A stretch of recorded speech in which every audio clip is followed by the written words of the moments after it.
That's right. And then we can do the whole Twitch collab thing, which is probably a good Oh, idea. yeah. And then get this John. So this is a surprise stream, which is what's fun about. Yeah. Oh, heck yeah. Yeah. No one knew I was going to do this. No one was in the know. No one was in the know. I'm all about listening. Sometimes you gotta keep secrets. Anyway. Yes. Anyway. Yes, sometimes that is true. Sometimes. I just sent you a knock request. I knocked you up. What? Okay, we're here now. Hey, yo. Hey, Thespian. Hey, Defiant. Nice to see you. There we go. And then we can Hello, merge everyone. Chat. Start sharing chat. Dope. And Sick. there we are. And it's that easy. It is that easy. Because we are winners. Hey, Maze. Right. We are farmers. Hey, Rosa. That's good. What the? Thanks for the resub, Rosa. I appreciate it. So my first question is this, and I think this is the burning question that everyone has. Am I actually 6 foot? So, as far as I'm aware, I think you are 6 foot. And that's damn right. That's right. And no one can take that from you. And no one can take that from me. Because they would have to meet you to be able to do that. That's right. And does it matter that it happened when I was in boots? No. No. I say not. I say nay. No, because your aura is at the very minimum 6 feet. No, but like I'm actually 6 foot in the heels. I didn't measure it. That'd be weird.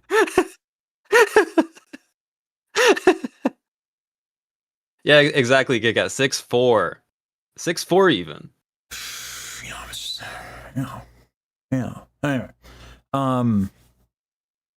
Anyway, no, Rose, you can't tell. See, this is why I'm glad. This is why I'm glad I don't have chat up.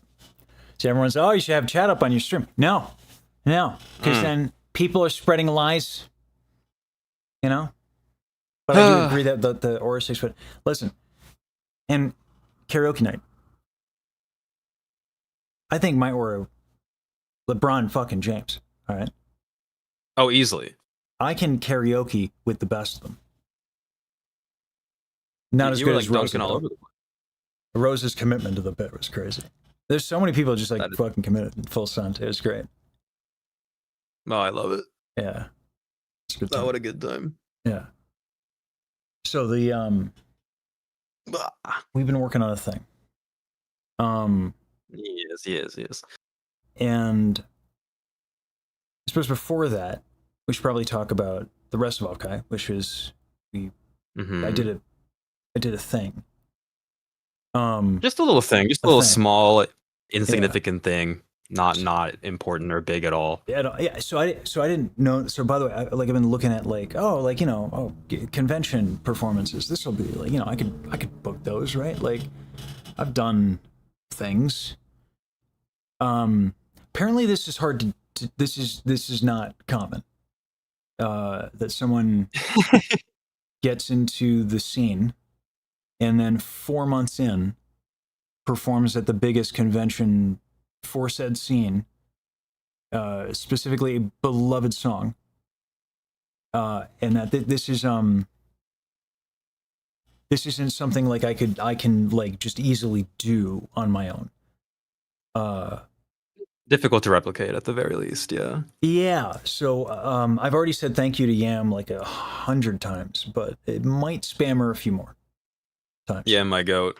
Yeah, Yam, I'll bet, did me a solid. Shout out Yam for real. Yeah. What an amazing person. Amazing. And coordinated all of it. And, obviously there's just a lot of Princess, Ruska, and Enva helped with the arrangement. Like, there's just so much work to get to this point. So, but yeah, kind of crazy. This all started with, oh geez, it was, I think, so obviously there's the mouse react, then I did the community react, then Rosa reached out, and then I talked to her, and then I forget, I dropped into you. And you were pulled in. Rosa was like, come over here to Riku's Wonderland, because this is where it's popping off. That's right. And then we talked for like 4 hours. Yes. And you asked me the question. Incredible conversation. Yeah. I was like, shit, that dude's smart. I was like, damn. Yeah, we had a good talk. You knew about my beatboxing content. True. And so we talked, and I'm gonna react, I guess, to Starlight Fantasia next, and you're like, is that what you're gonna do? I was like, what do you mean? What are you gonna do? What do you want from the space? And I was like, I don't know. And then I messaged you, I think, later that night, and I was like, I actually know exactly what I want. I want a community. I'm scared. You knew all along. Yeah. You dirty dog. Yeah. I was like, I'm terrified. But that's why I should go all in. So then I did. And that was a big part of the conversation we had. And then, of course, met Daryl. And then the thing with Michi, this is another thing I didn't realize was not fucking normal. I was just like reacting to VTuber stuff, and medicine came up, so I did medicine, and then she was reacting to my react of medicine, and I think I interviewed 16 in Mono. I forget if it was after or before. It might have been, I don't know. I forget the timing of that, but I remember I loved that stream. 16 Mono was a real smart dude. And had a lot to say and did a lot of cool shit. And but regardless, everyone tagged me like, Michi's watching your video. So then I go into Michi's chat, and she's like, oh, what is this nasal stuff? My tired ass, not having coffee, and it's an off day for Adderall. I was like, this would just be so much easier if I just did this over VC. Because that's like, yeah, of course. True. And so anyway, then that happened. And then, so I talked to Michi for like 2.5 hours, and then the whole Mr. Lesage bit starts doing its thing. And then you and I start working together because... Pharaoh heart attack? Yes, that is true. Yes. That is true. Yeah, Pharaoh. Pharaoh. Yeah. That poor guy and his blood pressure. Yeah, it was, I forget when that happened too. I think it was before the diss track. I think Pharaoh pulled me aside and was like, listen, you little shit. If you do anything to Michi, I will end you. And I was like, that is so sweet. I think it's really warm and fuzzy how you threaten violence. So we got along famously, because he was like, I agree. Violence is warm and fuzzy. And I was like, yeah, people don't know. Just a hug. Just a couple of violent individuals. That's right. I mean, look at me. No, I think it's good. I think it's only fair. I'm a dangerous individual, Sab3r.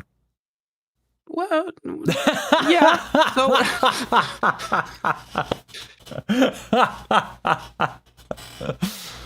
So people think I'm nice. No, that's so true. That's so true. Yeah, that's right. Yeah. And so like the rest of Offkai was also really yeah. Rosa was saying that Pharaoh protected me because I was on Michi's stream for 2.5 hours and was not weird. Yeah. Which, wow, what a low bar. Well, yes. Yeah. I didn't think that would be a thing, but yeah. Then the whole diss track saga, and I felt a certain way. What a time. Yeah. Like I was, at the time I was still like interviewing people and having them on, and especially anyone involved in Music Box Fate. And I had Light Shard, you and Rosa on, not in that order necessarily, but both Rosa and Light Shard just glazed the shit out of you. And you tend to be someone who's a lot more pensive and reserved socially. So like it's harder for you to network. Very kind of them to glaze me. Oh, but yes, that is true. Rosa spent an hour in VC with me at one point. But I think it might have been before I met you. and just glazed the ever-loving shit out of you. And so what the heck? That's embarrassing, Rosa. How could you do this to me? Yeah, but I mean, like when the opportunity for the diss track thing came along, and I mean, that was great. It was a great flex.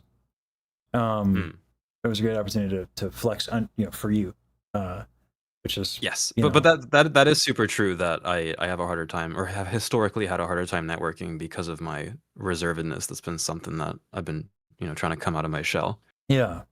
I mean, I think that, it's nice that your knowledge is now a lot more known. So, yeah. You loved your tag when I was at Michi said, Sab3r really cooked, right?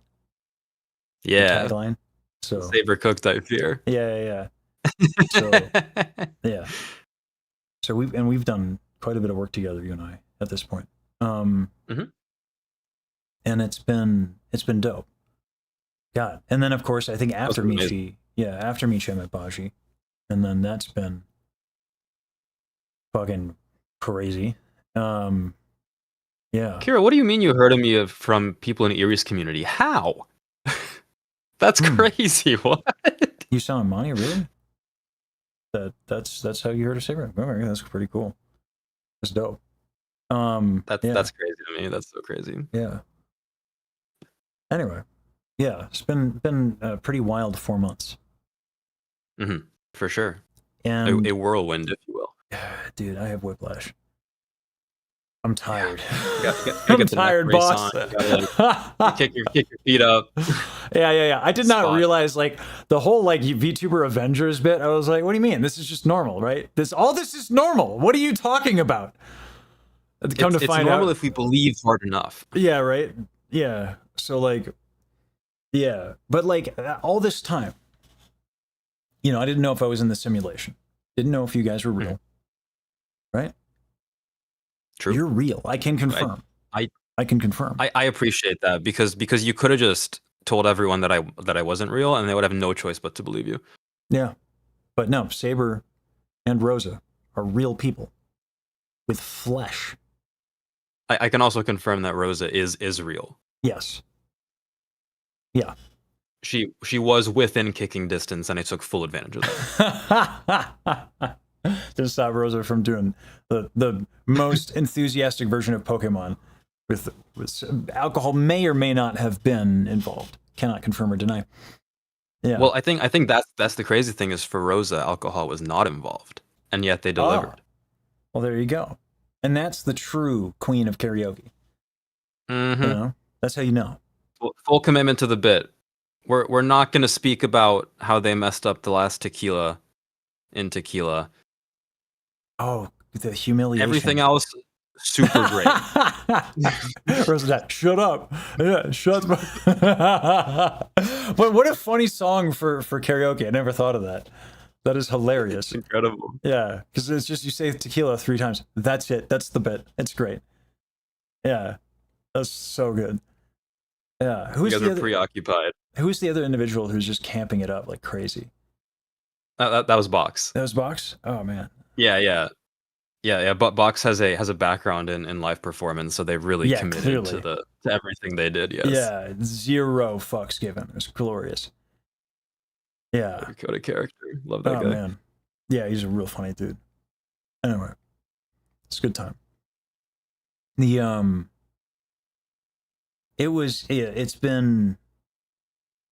It's like sobering to meet folks and get to know people, and that you guys came to the Music Box of Fate performance, and obviously we did more than just that. We had the Minuet do a bunch of stuff, and then guys, truly we wouldn't have missed that for the world. You thought we went? I mean, I don't know what I was going to expect, because as we established, I didn't know if you were real. And I hadn't seen you guys. True. Yeah. What if I just rolled in the door on one of those iPads? Yeah. on the robot. Yeah, exactly. I just roll in the door. Hey, I'm here to I fully watch. expected the entire audience to just be iPads. Just Oh be my just god, be that'd be driving. so funny. That'd be so funny. I would so want to set that up as just a bit. That's hilarious. Just a full convention, but everyone's in the robot. Yeah. So like, what's the point of having a location, right? That'd be amazing. No. The physicality of it is very important because it's apparently funny. I mean, yes, because it is funny. Yeah, but yeah, no, like, geez, yeah, no, the stress of having the composer, the lyricist, the orchestrator, then you and Rosa. Rosa was on her stream talking about the level of prep that I did. I did character. I cut everything that I had the week leading up to it, and everything as I was in the hotel room, because I knew that if I didn't have insane character work, like cemented in, deeply personal, that the moment would overwhelm me. Right. No, I mean that makes a lot of sense because yeah. I think there was maybe even a moment. I mean, we'll see it when we watch it back here, but I think there maybe was a moment where you did almost. Yeah, I mean it and that was happening in rehearsal before the 6 measure break on Amen. I was always crying. I was choking up a little bit there. I couldn't get through it. Luckily the instrumental break was there. But yeah, we can give it a watch. Actually, I suppose now's the time. Yeah, that'd be awesome. Hey, Kenobi. Kenobi. So I just yeah, you got the audio on your end because we're fancy like that. Yes. Alrighty. Let me know if you need it to be louder. Will do, but in the meantime, Blitz wants up, and Blitz gets what Blitz wants. All right. Okay.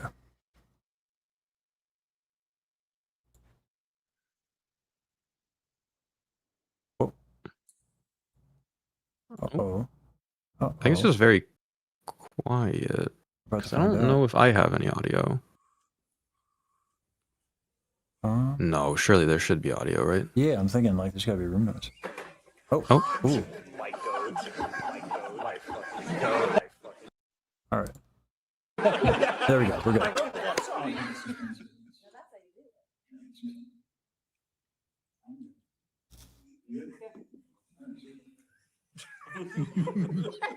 Yeah. Like the separation between the background noise and like the actual performance, I think is going to be huge.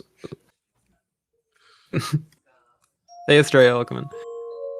Oh, my BGM. Thank you. Yeah, background music, and then also mods. If we can change the title. Hey, Estrella. Yeah. Hey, we should listen to the Estrella and I saying after this. Was not as prepared. True. Was not as prepared as it was for MBoF. Yeah. I mean, you did such serious work. Well, 4 months of prep. I took this shit as seriously as I would as an audition piece.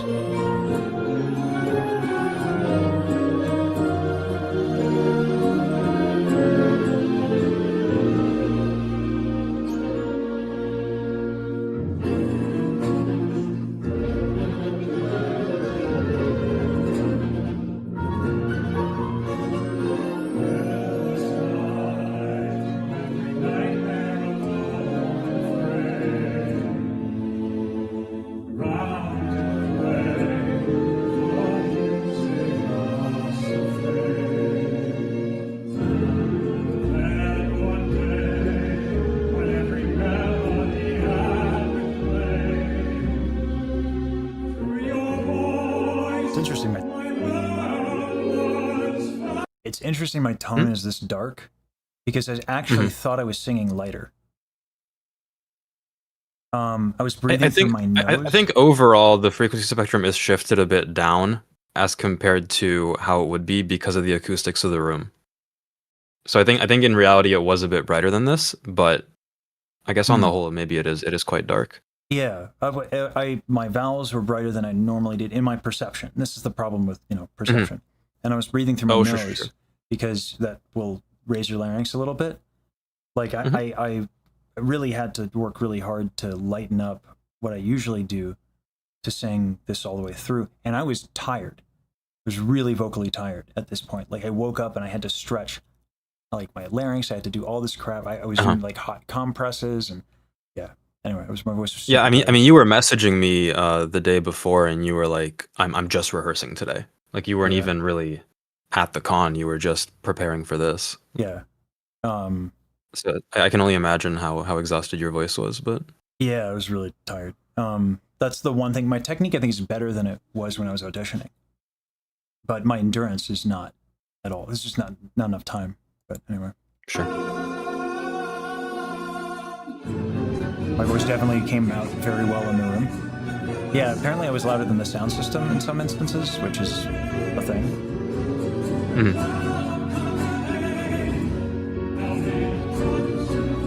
Apparently opera be loud.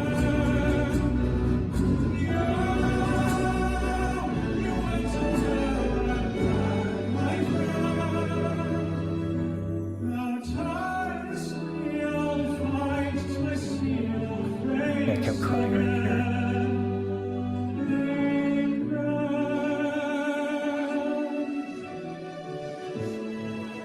Yeah. Yeah, so, I think Riku might have already been gone at this point. Yeah, I had to hold back tears here, but I think I let one out.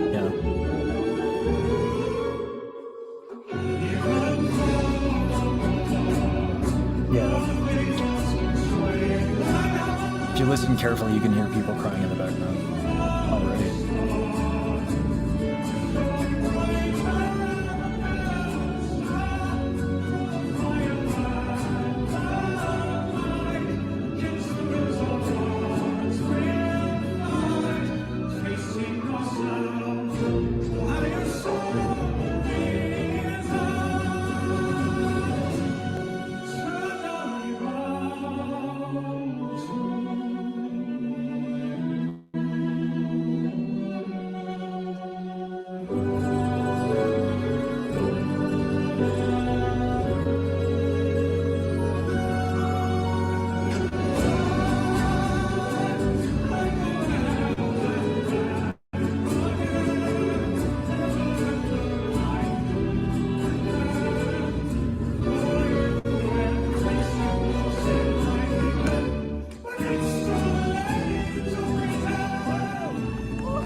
Yeah, this is where I immediately was like, I'm not going to make it if I don't make adjustments. I knew I wasn't going to make it to the end. So luckily,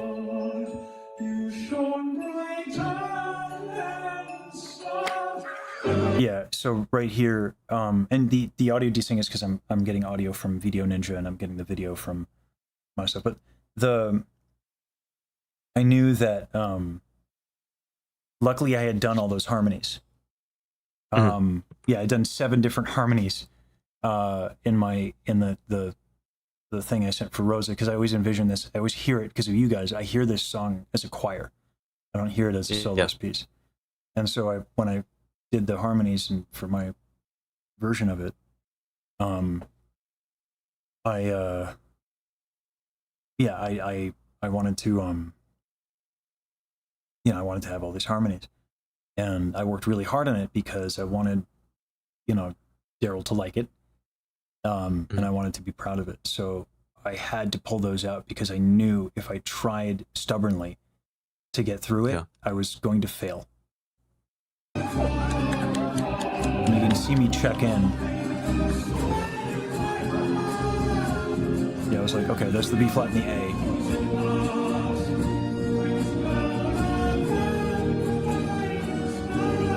Yeah, I can't keep the larynx tilted. So I start belting, which is a different technique. Closing my eyes here-ish after it resounds. Yeah, so I go down. Would you have been able to go up, like, in peak performance? Yeah. I unfortunately, I peaked in rehearsal. Because it's been a while since I've managed my timing on when I peak. And so I killed it at rehearsal. Day of. Everything went to plan. I really wanted to do the For you, that thing I do. I really wanted to do that, and I couldn't. So I've done it. I've done it full send with character work, all that shit, and I peaked at rehearsal, unfortunately. But I think the emotional performance peaked here. Yeah, I had to go down. And then this shit I could just roll up and do. Yeah, it was a really strong hit on that note. Yeah. This is where you said that the note was louder than the sound system? Oh, jeez. I think it might. Well, I think it might have been. I think it's possible that they anticipated that you were going to go for that, and maybe they turned down your volume on the system. But because I was second row, it's really difficult for me to tell if the bulk of the volume was from you, like physically there in front, or if it was from the system. You heard it fully, Rosa. All right. Yeah. The G5 is very loud, and it's really hard with audio to appreciate just how fucking oppressive that is. There's a reason it gets an applause. Yeah.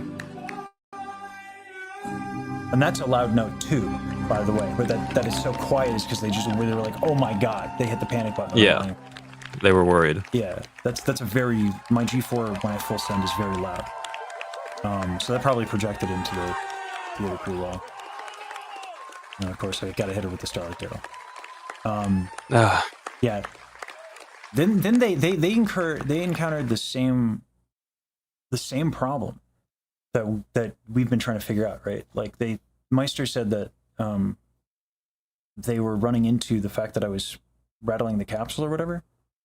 Yeah, I think he mentioned that one of the on-site engineers had said that specifically on your microphone the capsule was being overexcited. Yeah.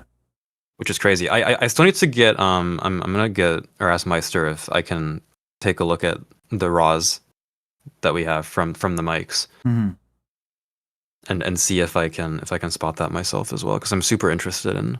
Obviously, this is a different microphone to the one that you typically record on. Yeah. So yeah, everyone keeps saying like maybe your microphone's be super broken, interesting. and I'm like, I don't think so, because if I bring down those frequencies, it's actually fine.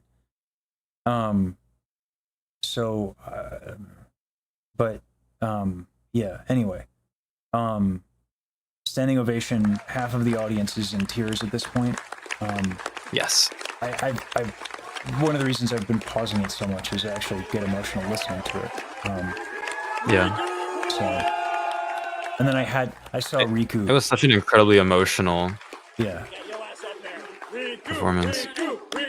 I had to get Riku up there. It felt wrong not to. Yeah. I'm glad you guys got him up there. Yeah. I'm having a hard time not crying because he was a fucking mess.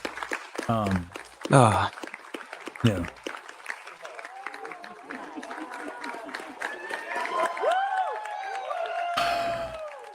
Yeah.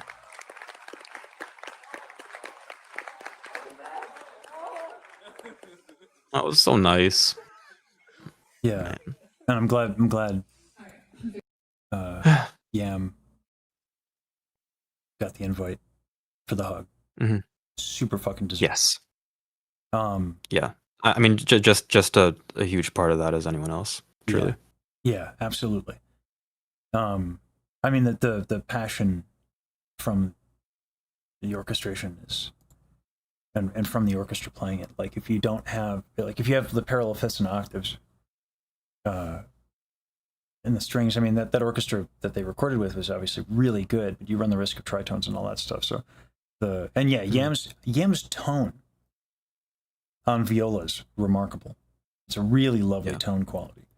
But man, what a crazy fucking 4 months. I think the only way that performance would have been more meaningful is if Bajiru were there, and that would have been it. That's the only thing I can think of wanting for that. Yeah. Because like, fuck, not to get fucking gay. That's it. I mean, it's okay. It's fine. It's Pride Month 3. That's right. People in this space have come to mean a tremendous amount to me. And the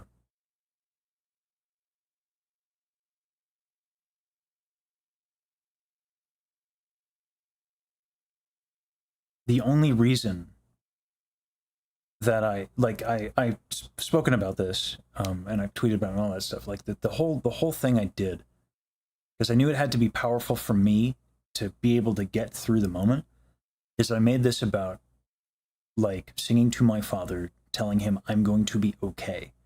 And the only reason I felt that way, so that the lyric, "Oh, as your song resounds," the song being my father's kindness and generosity, and resound, I had an image of everybody who's there. So you,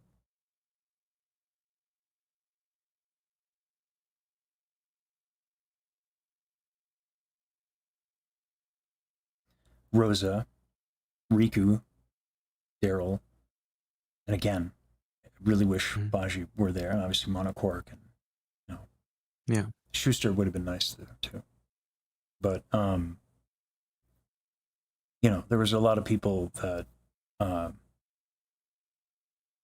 it's been crazy.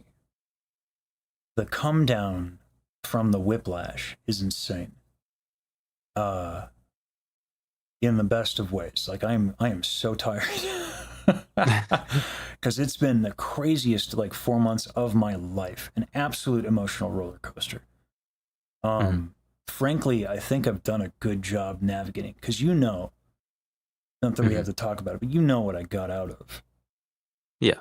To get into this situation. Yeah. And so that I have this gift of this moment was very meaningful. So thank you for all sitting right the fuck in front of me so I could look at you. And 151 days.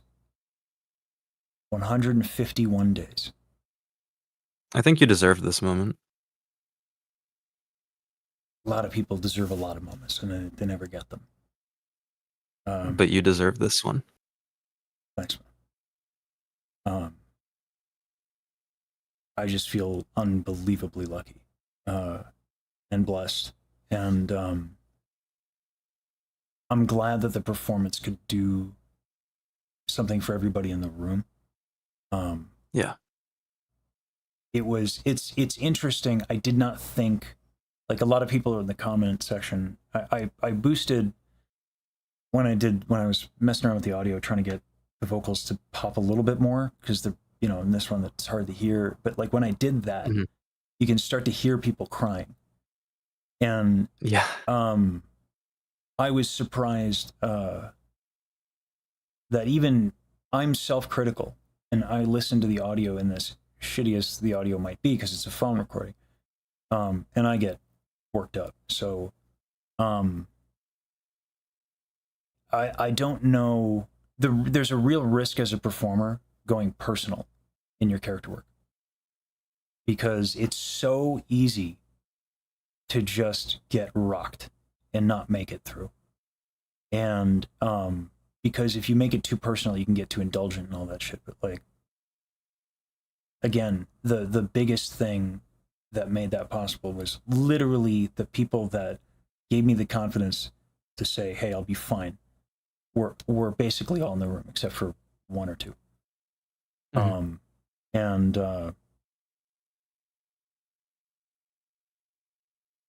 So yeah, thank you to everybody. Thank you to this space. 151 days. Crazy shit. It was 5 months. Yeah. You were there, Pixie? That's dope. That's amazing. Yeah. I think someone earlier had asked how many people were in the room. I think it was a lot. I never looked myself. 400, yeah. Yeah, my understanding was that a lot of people showed up for this performance, which is so amazing. I'm so happy that so many people got to experience this. Yeah. So I made 150 people-ish cry. Conservative estimate. I think that makes me an asshole. Right? Well, I mean, there's maybe a ton of other reasons, but listen, I think I'm qualified.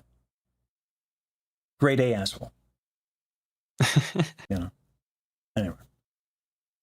I don't know if I could ever call you that. Trying to build a rep. I'm sorry. You just try not to be the guy who cries on the internet. You see how much effort it took for me not to cry, like, you know, just like 2 minutes ago, right? you did do a good job. I'm tough. Look at my dog. Yeah, you paused, you collected yourself. That's right. That's right. And this is scary. This is a vicious attack animal right here. Right? Okay, I'm gonna put you down. Blitz will protect the property from even the emptiest of threats. He's very excitable, almost like he's a tenor dog or something. Yeah. But yeah, and then Expedition 33 is a game that I need to finish because, and I want to grab this performance, and I did this with Astrio. If I may be candid, I've actually never played Expedition 33 myself. It's a game I started because, so when I was doing, before I found the VTuber space, it was just me, 2boring, and Obsidian working together. It was before Schuster really gave a lot of his time. And I did a react to this song, Un Vietnam, and it did really well. And we were like, oh man, like video game music is something we can do. We should do that. And then we tried after this to do like Elden Ring. So we looked at Marco Meatball. I was like, who else is doing this? Yes. Marco Meatball was doing it. And it bombed. And we were like, wow, I guess this is just an exception because of how many accolades and all that stuff. And what it ended up being is that the VTube community was the audience. So it wasn't people who were looking for video game music reacts. It was like VTubers who like this song. So like there was an early exposure to the VTubing space through my reacting to this tune. So it's not for nothing. Sure. Let's get to the beginning of this. I look like a doofus with those headphones. Oh wait a minute, shit.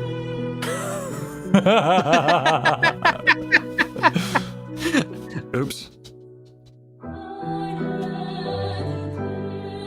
I missed so many of the harmonies here. This one was the primer. This one got the tears going for me. Oh, Enva was brilliant on piano. Yeah, goes absolutely. Enva's such a brilliant pianist. Yeah. So good.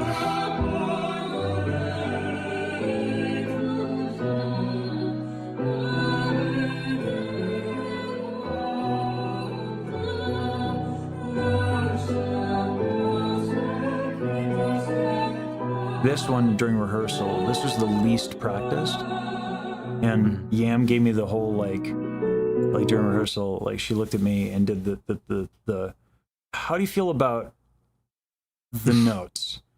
And I was like, I'm gonna go practice. So like I spent like a ton of time just auditing and sight reading it.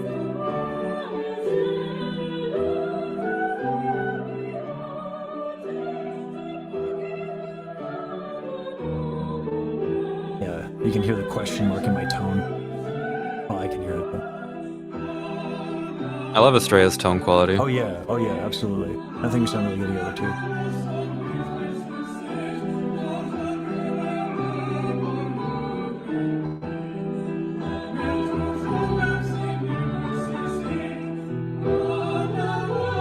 This is nice. It almost feels to me like Estrella's tone is rounder than yours is. Was that a conscious choice, or is it just kind of how it happened? Depends on the range, where I'm at.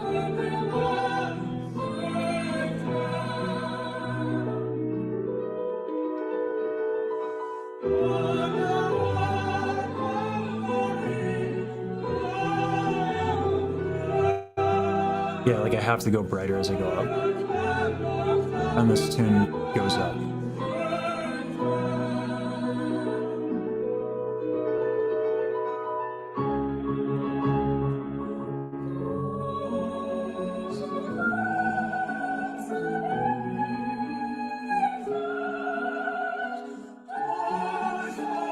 This was one of my favorite blends.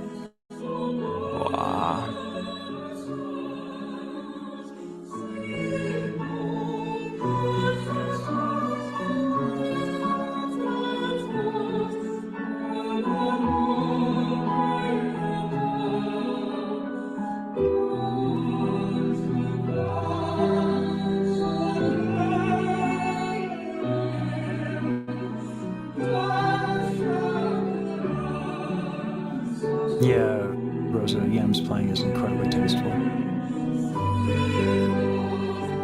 As soon as you said that, you know, she's just hugging the vocalist. She's paying attention.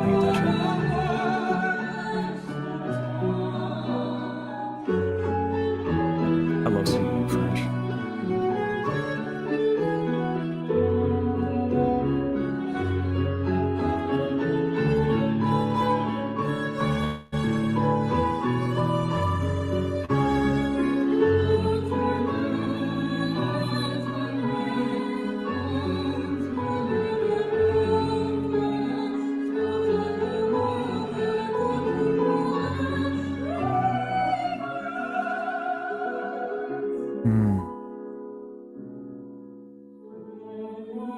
This went a lot better than I thought.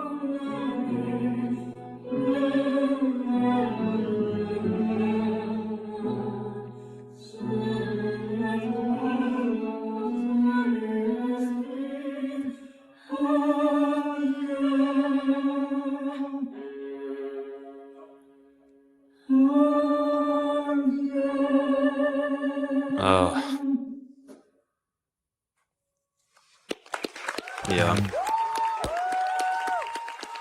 I think that this one was just really incredible. I think definitely a highlight of the concert for me. Yeah, I did not realize it sounded that good. Yeah, because like I was like really concentrating. You can see me like being on the book. I'm like, oh my god. Yeah. I'm really trying. I missed a ton of harmonies. I missed a bunch of words, but I actually didn't hear the mistakes that I know I made. So that's fun. You know, I don't think I heard them in the moment when they happened. So I think that's a testament to how good it was despite those being missing. Yeah. Dope. All right, we take those. We take those. Yeah, W. Yeah. Man. And then on top of that, like, so here's the other thing. This is obviously super cool. As if it wasn't outrageous enough that I get to perform at Offkai, and I get to do MBoF, and I get a standing ovation, make people cry, all that, and I get to do it with everybody I care about, who I've come to care about in a radically short period of time. You know, and part of that is because of what I got out of. Like, you've been cooking on a thing that is another kind of insane highlight that I also did not appreciate until more recently, about how insane this is. Because I was just like, my introduction to Yusan was like diss track. Mm-hmm. Oh, like they like funny bits, and Pharaoh knows them, so they must be all right. And yeah, so like, whatever. So I'm doing whatever. Yeah, so I have a duet with Yusan. I told him for the concert I was going to do Golden, and so I'm going to record it. And Yusan was like, "Oh, here are my raws, hot potato." Yeah, and I was like, "Wait, for real? Yeah. Here you go. You finished this mix yesterday? Yes. Do you want to show the world how I had to learn to growl all over again? Because a lot of people don't know. I started as a blues singer when I was younger, in my teen years. Before I studied opera, I did blues, which is still crazy to me that you got both of those. Yeah, it is a weird thing, but yeah, you can hear it in Golden. I had to kind of dig that back up. So do you want to bring up that their mix? Oh, I would be delighted to. Let's do it.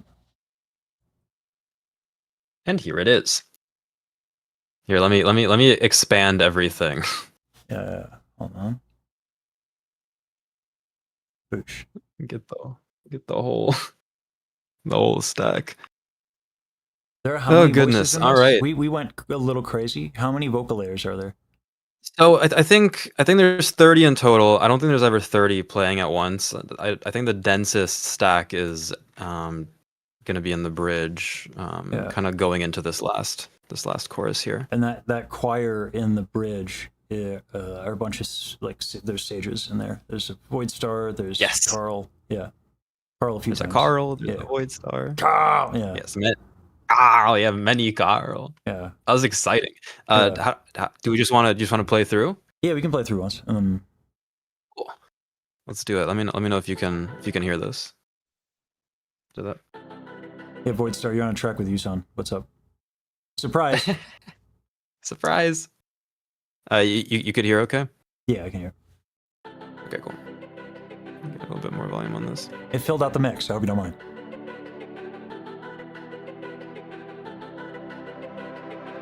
Do you want to redo? Oh, it filled out the mix. You'll hear it. It's tastefully done.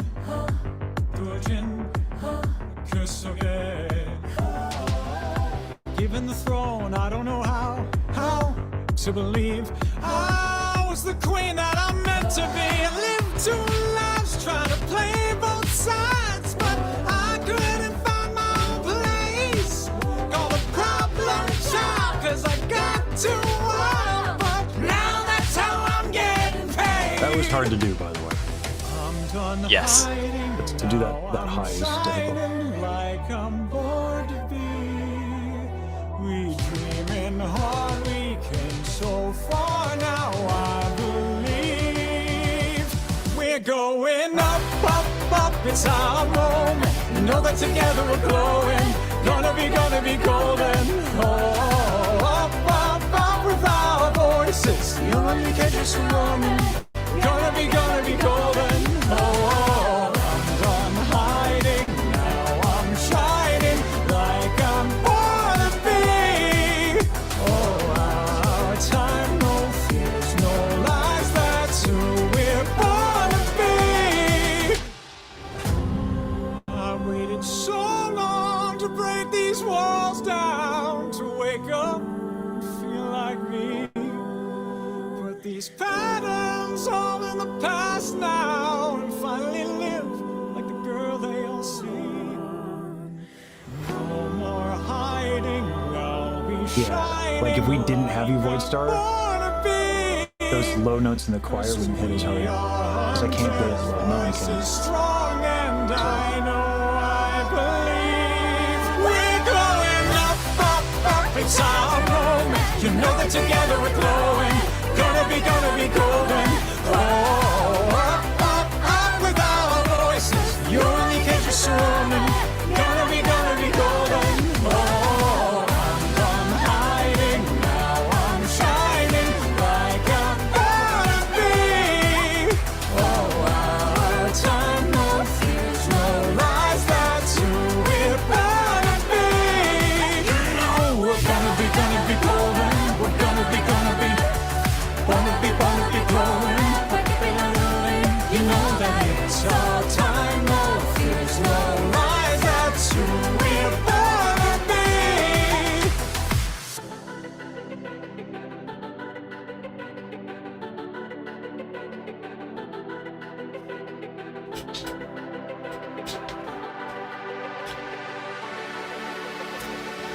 Yeah.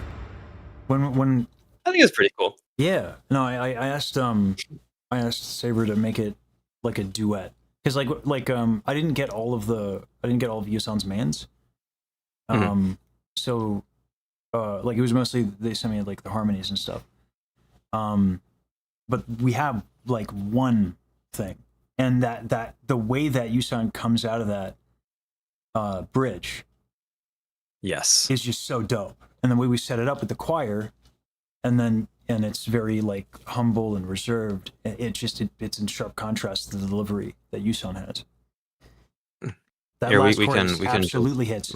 So like I'm sorry that I know you wanted to redo Void, but like you can hear why like we needed you in that one part, right?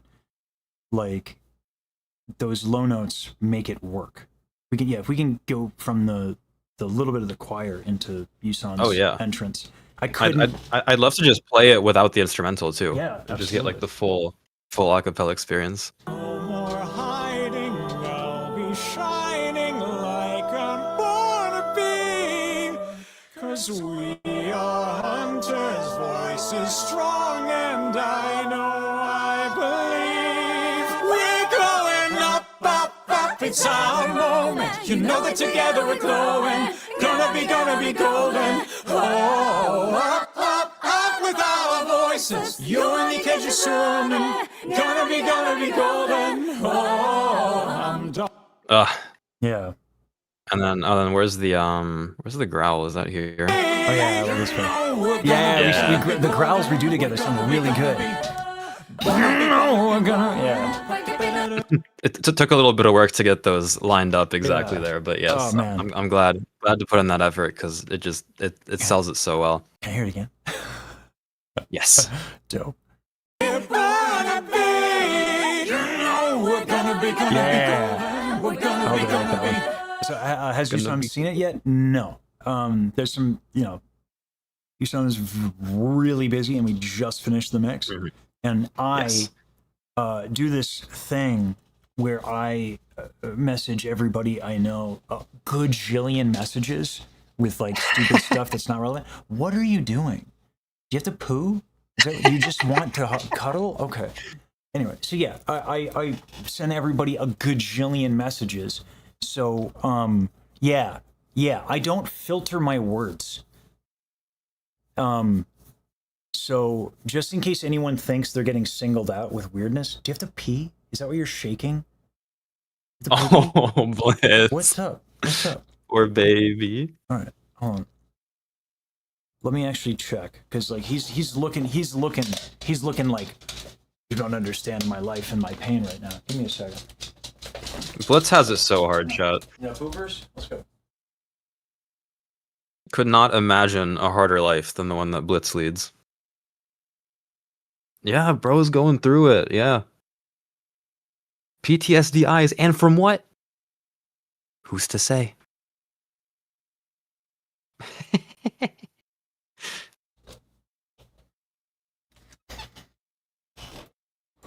Yeah. Blitz needs a therapist.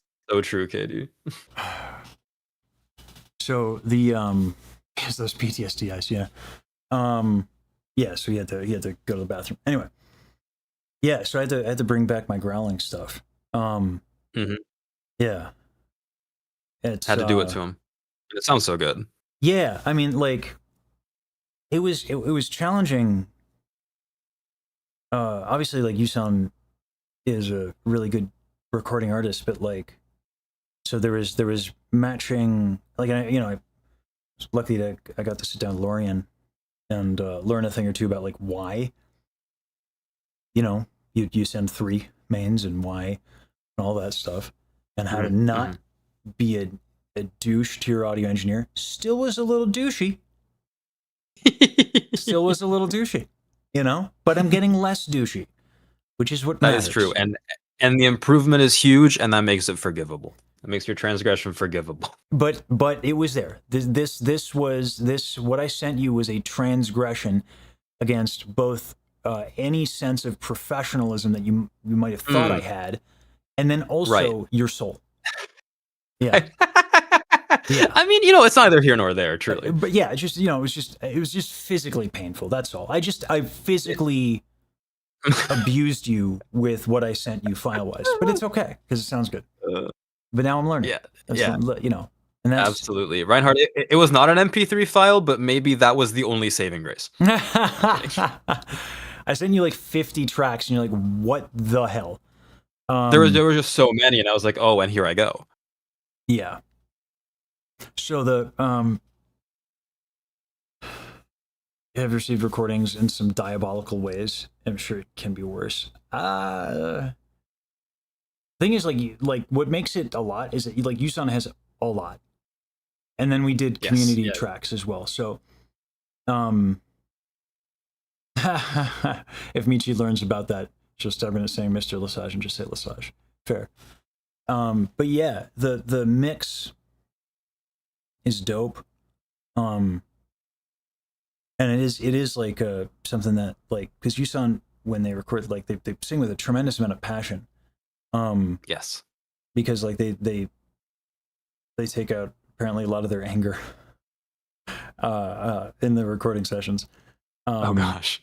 Yeah, and so yeah, like a lot of aggressive emotional singing. And so like yeah, I felt pretty challenged in terms of delivery. And then I felt challenged in terms of matching the vocal distortion stuff. I think you got there though. I think like so. on the whole, this was a very good duet. Yeah. So so yeah, 151 days. 151 days. 151 days.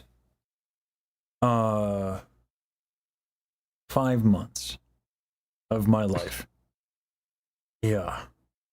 What a Absolutely time. nuts. It's all downhill from here. No, surely not. No, we're going up, up, up. Didn't you just hear the song? Okay. All right, we're done. That's ridiculous. that hurts me. Oh god. Yeah, it's our moment. Oh god. We're going up. Ow. My soul. So the one thing like, you know, I think I made a video, I don't know if I made it public yet, was the follow-up to Friends Aren't Content thing. Like the yeah, it's public. Is it? Yeah. The whole it's been very difficult to be known as the person who like lifts up people's oshis, and then I get to know and care about these people's oshis, and it creates this really weird dynamic where making the content, but then feeling the there's like a financial incentive and motivation, and then like bringing back the news of the Oshi to the people, when maybe those yes. friends of mine, the Oshi messenger. Yeah, it's weird. It was cool when everything was like superficial, right? And it was frivolous and fun, and it's become so much more deep now, and I don't know what's in store. We're gonna do music videos, and we're going back to reacts because they work. People will pay for them, and then also, you know, I don't have to make content out of my friends unless it's their work that is public. And so like I don't know what happens from here. I don't know if I get any more opportunities or not. Office Drummer and I are in talks. Maybe something in December. We have to finalize some stuff. But that would be like doing a concert at his studio. But otherwise, but man, what that means though is now we get to do this full send on the Bajiru project. And that's going to be dope. I'm learning a fuck ton. That bit is amazing. Daryl orchestrated that bit. That's insane. What a crazy incredible. It's so incredible. Yeah. I do miss fun bits like that. But I'm not going to stop doing them, but I'm just not going to, I don't want to have them done because somebody is incentivizing me to do that. So, so I don't know, Gene, I think this situation, I think it's dangerous to think moment by moment. In terms of like, I think when you have a situation like this one, there's a lot of opportunity for things to go wrong because of the incentive structure. Right? And it's like I said in my video, I never want to hesitate. Like I have had some really precious and profound moments. That 4-hour conversation we had. We talked about life. We talked about so much stuff. Mm-hmm. And I like imagine if I wasn't present for it because I don't know, like making mental notes or whatever, right? Just because it's going to be content or something, right? And, or like there's just a lot of ways that like these precious moments can be sullied or go wrong. Or I can say something that like wasn't like said in total like people shouldn't have to do like friendier or like don't tell anybody every time they open their mouth for every like pleasantry that's exchanged. You know, sometimes there's like intimate things that happen that are discussed that shouldn't be content.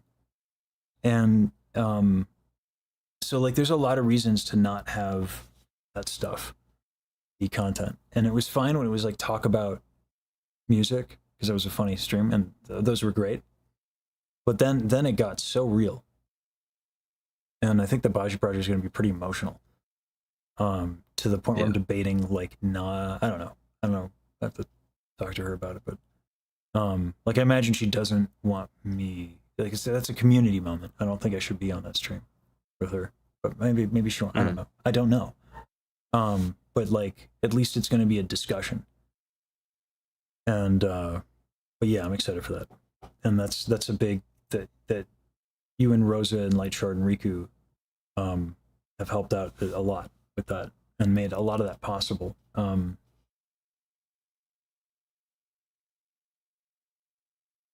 yeah, Rosa, they can't be the only interactions. Here's the thing though, like usually I think those moments happen between people who have known each other for longer than 4 fucking months.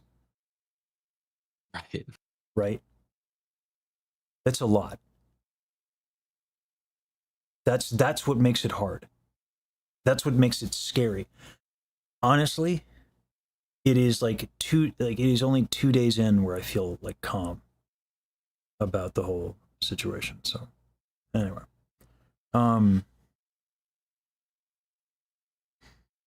Yeah, Rosa. Yeah.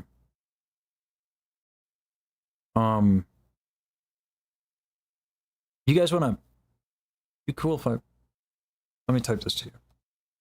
Because I wanna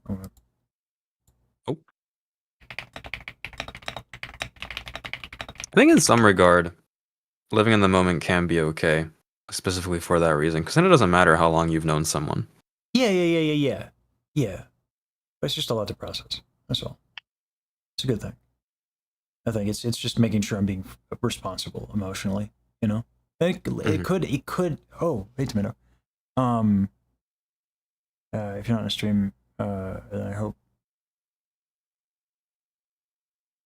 Oh, I'm gonna be in the chat. I'm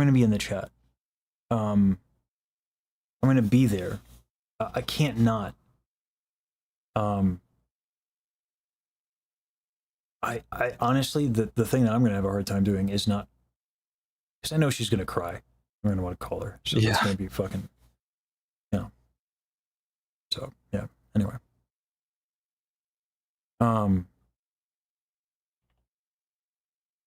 Rosa, do you want to hop in the call? I'd love to have you.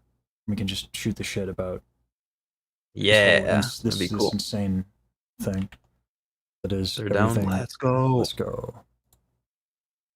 Yo, while you get Rosa in here, I'm gonna reverse hydrate really quick. Yeah.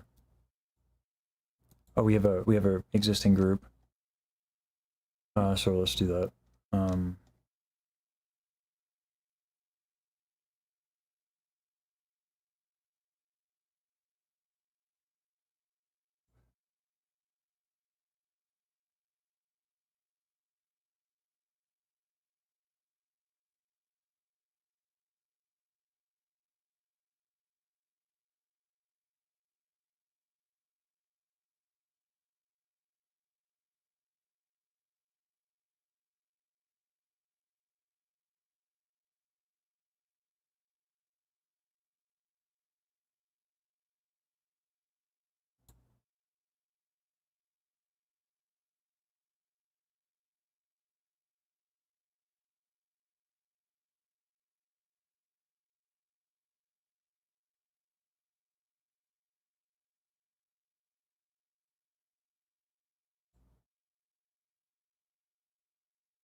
Give me 1 second, guys.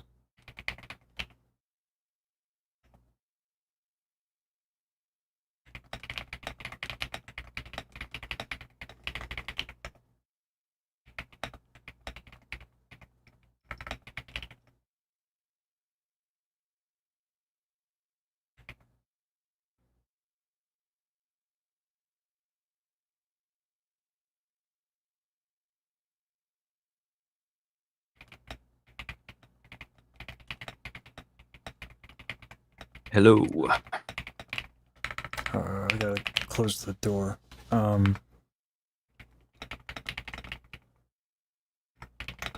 a second. Guess Blitz is back in. And it is hot as shit. Thank you so much for the subs, by the way, Tubby, Momoru, and Rose. I think I did thank you, but I was on my starting soon, so I don't know if you heard it. But thank you as well for resubbing. I appreciate it. That is very kind. Okay, cool. Never thanking you for anything again, Rose.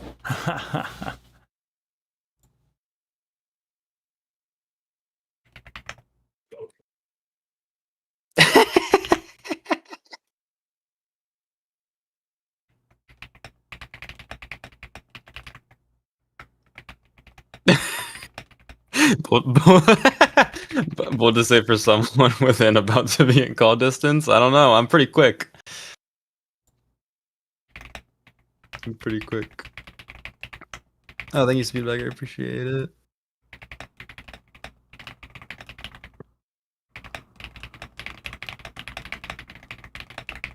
All right.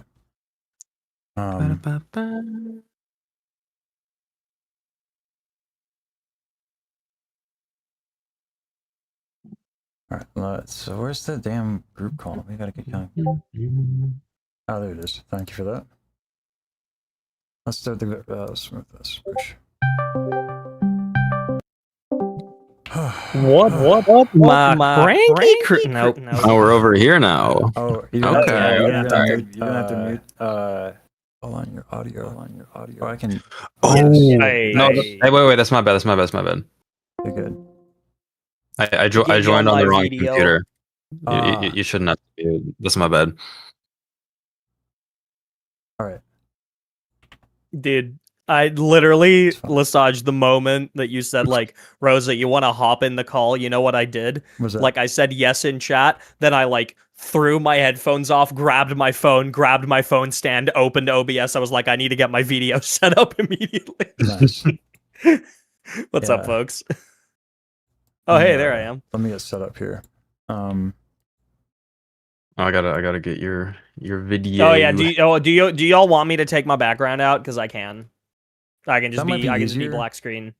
Yeah, I can just be black screen. Hold on. Whoa, Rosa in the void. Oh, you know what? Actually, because now if it's not green, I'm gonna have a hard time. Oh right, I need to make it a different color, don't I? Yeah. Yeah. Oh, hold on. I got you. I'll just throw in my where's my fucking video, bro? The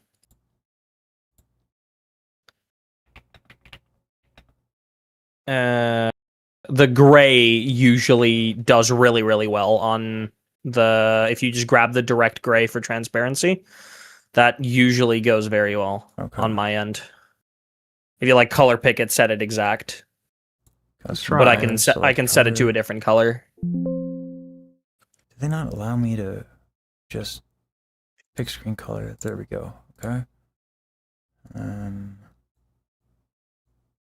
Whoopsies. You might want to hold on. Oh. You might want a different color. That's a little blocky. Yeah, I can go green. I can go green. Don't you worry, I can go green. Oh, it looks so silly in my preview. I took the gray out and like half your hair is missing. That's awesome. Oh, fantastic. Here, I have gone green. There we go. Dope. All right. There. Full hard green. How about them apples? Get it? Because apples are green. I do. Yeah. Yeah. I'm very fun at parties, guys. They loved being around me for Offkai. They had such a good time. I actually Apples are usually red. Have you heard of the granny apple? Oh yeah, there we go. It's very green. Yeah. Yeah. All right. Yeah. So like, we had chicken sandwiches. We did have chicken. We did have chicken. Oh, the chicken was so good. Those were dope. May I just say, the best chicken sandwich that I've spent as much money as I spent on it. Oh yeah, it was. Yeah, when it was like $20 for the chicken sandwich, I'm like, this better be the best damn chicken sandwich that I've ever. And it was, luckily, because that's to be fair to them, it was probably the best chicken sandwich I've ever had. It was probably $20 worth of chicken sandwich. Yes, I would go with that. Which is good because we paid at least that much for it. Yes. Yes. And you know what? Good choice, Chrysalia. Because that's where so true. Yeah, Chrysalia invited us out there. Yeah, that was dope. Like very last minute too. I think we were preparing to go somewhere completely different, and then you like had to call Mono, or it was either Mono or who was driving? Mono. Oh, it was Brennan. Yeah, it was Mono or Brendan. Yeah, I think it was Brendan who you had to call. Like, hey, change of plans. We're going to this chicken place instead. Yeah, and just all right, because Mono was with us. It was Brendan and yeah. Just to clarify, Mono Cork, not Mono 16 Cork, not 16 and Mono. Though 16 and Mono also at Offkai. Yeah, I think he was very surprised that I actually wanted to talk to him. Yeah, I remember you telling me. I was like, why would he be surprised? Like you dudes had a whole roast battle, dude. That bonds a brother to another brother. I think but, you know, he was funny. People don't believe it. He was nice, actually. He was very busy. Shocking to me. Shocking information. That's He didn't immediately upon first sight hit you with the Lesage, you done. No, so what actually happened, and this is the lore. So what actually happened is my meeting at Offkai with 16 Mono went exactly like this. And this is not a bit, this is not a joke. Why would I lie? Don't make those accusations. I will not accept this and tolerate this. This is 100% the truth and not a fib at all that I'm making up right now. Because that would be silly. So cease. Anyway. I was trying to meet up with Maiko, and I'm just like walking down Artist Alley, right? And all of a sudden, there's just a figure that just starts to float up over my shoulder. Oh, Lesage, you done fucked up now. And I turn around. He grabs me by the collar. He just throws me into the arse, and we had an epic fight, and it was great. No way. Yeah. Throws you against the ground. Yeah. Drop kicks you. Yeah. And gives you a little like fucking... The fucking Hulk and Loki scene like throws you up and down and around a little bit. It was all fight choreo. It was great. Yeah. It was great. That's amazing. Dude, and then people started using the fucking light sticks as lightsabers. It was awesome. Oh god, yeah. So, like 3 people died at least. Yeah. Okay. Anyway, a much more dangerous convention than I remember. Yeah, dude. Yeah. And what the fuck was security at Offkai doing, man? That's what I'm saying. You know? And for what? A chicken sandwich? But it was worth it. Really Lesage, I can't believe you made it into the con with like all of those guns. That's crazy. We cannot be saying that. Okay. First of all, that is a joke. Second of all, what is not a joke, and what we did discover on the first day of the con was... You forget we held it in the United States, Rosa. Just remember. Just remember. You know? Yeah, no, that's true. Jesus. Saber, where you guys had parked, that like if you took a certain exit out of the parking garage, you just skipped the metal detectors. Yeah, so they didn't have that figured out quite so good on the first day. No, they parked in the parking garage, and then we just went up some stairs, which we affectionately named the piss stairs for smell reasons. And it just kind of popped us out, directly beyond the metal detectors, and we're like, oh, I feel like we're not supposed to be here. Yeah. I feel like maybe they should move where the metal detectors are, and I think fortunately they did. So that's good. They like closed it off. Yeah, they patched it day 2. Oh my gosh, hi Sky. Hello, Sky. Well. Mm-hmm. Oh man, But yeah, but like that was crazy. That was a crazy experience. Mm-hmm. I will say, like, it was such an interesting experience because, like, obviously we knew Lesage was taking his practice for the Minuet concert very seriously, so we were pretty certain that we weren't going to see him until then, and we didn't. But it was a really interesting experience to like walk into that room. Which, first of all, okay, now I gotta fucking crash out for a second. I'm a good law-abiding citizen, right? Yeah, Chris, you know where this is going, and fuck you. I'm a very good law-abiding citizen. So I was like, I was at the VTSO meetup. That you have to declare that twice makes me think you might not be a law-abiding. I know. Yeah, no, okay, just all right. Okay, just letting you know what the optics are. And I'm suspicious now. Look, depending on the country, my existence is not very legal. But fair. I came off of the VTSO meetup, which ended around like 3 p.m. and y'all's concert was at 4:30. So that didn't happen I think I walked with Sky and a few others back to the North Hall. They went off to the hotel, I think, and then I was like, okay, well, I'll head into the con. It was about 3:30 at the time, about an hour to concert, and I was like, you know what? I have nothing else to do. I'm just gonna queue up. And I was like, front of the queue. I was like, fuck yeah. I'll put a text in the group chat being like, hey guys, I'm in the queue. Like, you guys can probably just get a spot near me if you're here within the next like 15 to 20 minutes. And I get no response back. And I just hear absolutely nothing. Until like 15 minutes before the concert was scheduled to start. Now, it did start late because of like sound check issues or whatever, but 50 minutes before it was scheduled to start, I get a message from Sab3r being like, oh, we in here. And I was like, the fuck you mean we in here? Did you say it like that too? And they're like, oh. Wait. Did Sab3r send you like, can you please tell me that Sab3r sent you like a voice memo? And I was like, no. No, it was not. Okay. No, it was not. Okay. It was literally just a message that was like, oh, like, we're inside. Okay. And I was like, the fuck you mean you're inside? I have been in this queue for an hour. And they're like, oh yeah, no, we showed up here with Riku and he just flashed his exhibitor badge and was like, oh, where do performers go? I was like, y'all couldn't have fucking, like, I was around the corner in the queue. Y'all couldn't have, like, at least fucking picked me out the queue first? And then I said, it's fine, just, like, save me a seat. So that, like, I could at least sit in, like, the front with you guys. And Sab3r was like, okay, sure, I'll do that. And he did, to his credit. In my defense, we did Sab3r a seat. Yeah, in their defense, they did save me a seat. Then day 3 rolls around. And there's the relay concert, right? Which, once again, very law-abiding citizen. I was like, okay, I am going to queue up for safety, because like I was doing some other stuff at the time. I was talking to some other people. We were kind of all splintered at that point right before then.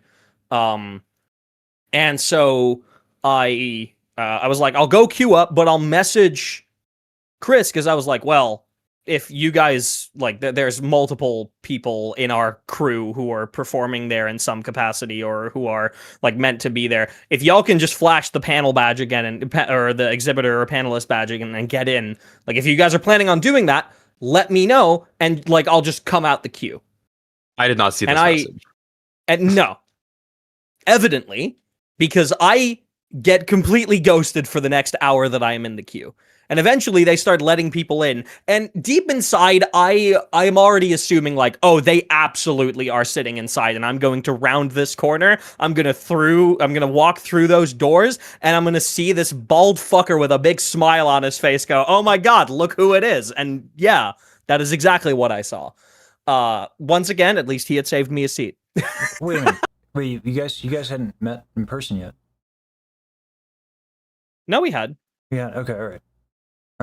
It's just like you said is that you were surprised he was a bald motherfucker. That was what. No. I was that's not the part I was surprised by. Okay, all right, gotcha. Just thank you for that. All right. On that note, Sab3r, I found it so funny how so many people over the course of the weekend, when you handed out your business cards, went, "Wait, that's perfect." Yeah. And just like No, looking yeah, at they you were and like, then "Wait, looking that's at the same card. guy. You look Yeah. exactly like your design." I was like, "Yes, thank you so much." Yeah. Shout out my goat, Fluffy Ball Mimi. That's so Mimi's true. Great.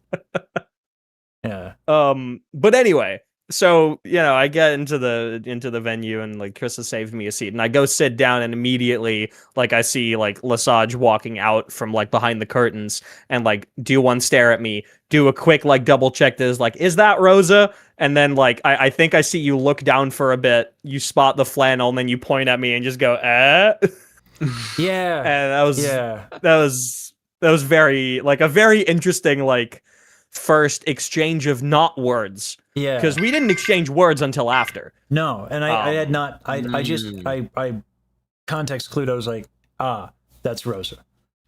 Yes. And I pointed. I was like, hey, I know.